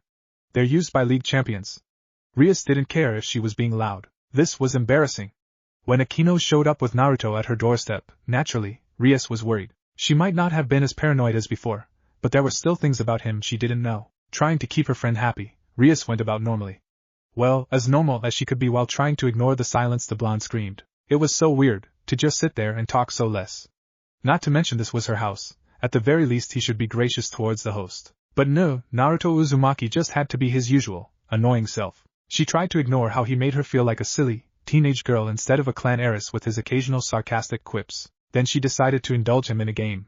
Not just any game, it was something Rias had mastered pat down. Mortal Kombat 10 was her playground and she, uncharacteristically told him he would get wrecked while it seemed childish, but it would be subtle payback for that day. Rias grinned, promising him fatality. How she regretted those words now. All her picks, from Ermac to Scorpion to Raiden, were beaten down by Naruto's only choice, Kenshin. She couldn't win a single match even if the first one was about even between them. She followed everything by the books and still lost, to character who was fucking blind. Maybe Naruto spoke after some time as he drank a bit of juice. Akino was enjoying this too much and Rias glared at her as well. Your movements are rigid, you also take a lot of time to think them out. This isn't chess. Rias huffed at his words. A well-worked-out plan always worked. It was how Sona had beaten her so many times in both chess and other activities. Contingencies upon contingencies, and the Citri heiress always came out on top. Having a plan helps, it makes you realize what moves your opponent will make with each step, the Gremory heiress said. You can predict what they will do. What will you do if they have no plan? What? Rias asked, confused by his words. Take our match for example, Naruto said, pointing at the screen. I didn't know I was going to play a game today, or even coming here. Yet I beat you, know that would, putting it gently. You never stood a chance. The crimson-haired girl looked away. The color crimson stained her cheeks as she crossed her arms over her bountiful chest. You don't have to say it like that, you're right, but I feel like saying it that way, the blonde said, and Akino joined in. Indeed, Bucho, you were spanked so hard. Akino, Rias said, a bit uneasy at her choice of words. You were punished. Akino, I bet you like getting your. Akino! Rias didn't want her finishing that sentence, and judging by the look on Naruto's face, he didn't want it either. Era, her queen said. Excuse me, Bucho. Watching Naruto-kun hand your ass to you made me excited. Feels like karma paying me back for all the times you beat me. I'll get you for that one later, Akino, Rias said and looked at Naruto. Consequences be damned, she was going rip him a new one or try to. And you, when were you so good at games? Shouldn't you be with the Yakuza or something? Naruto sighed and rubbed his forehead. I hate that rumor. How did it come up, Naruto-kun?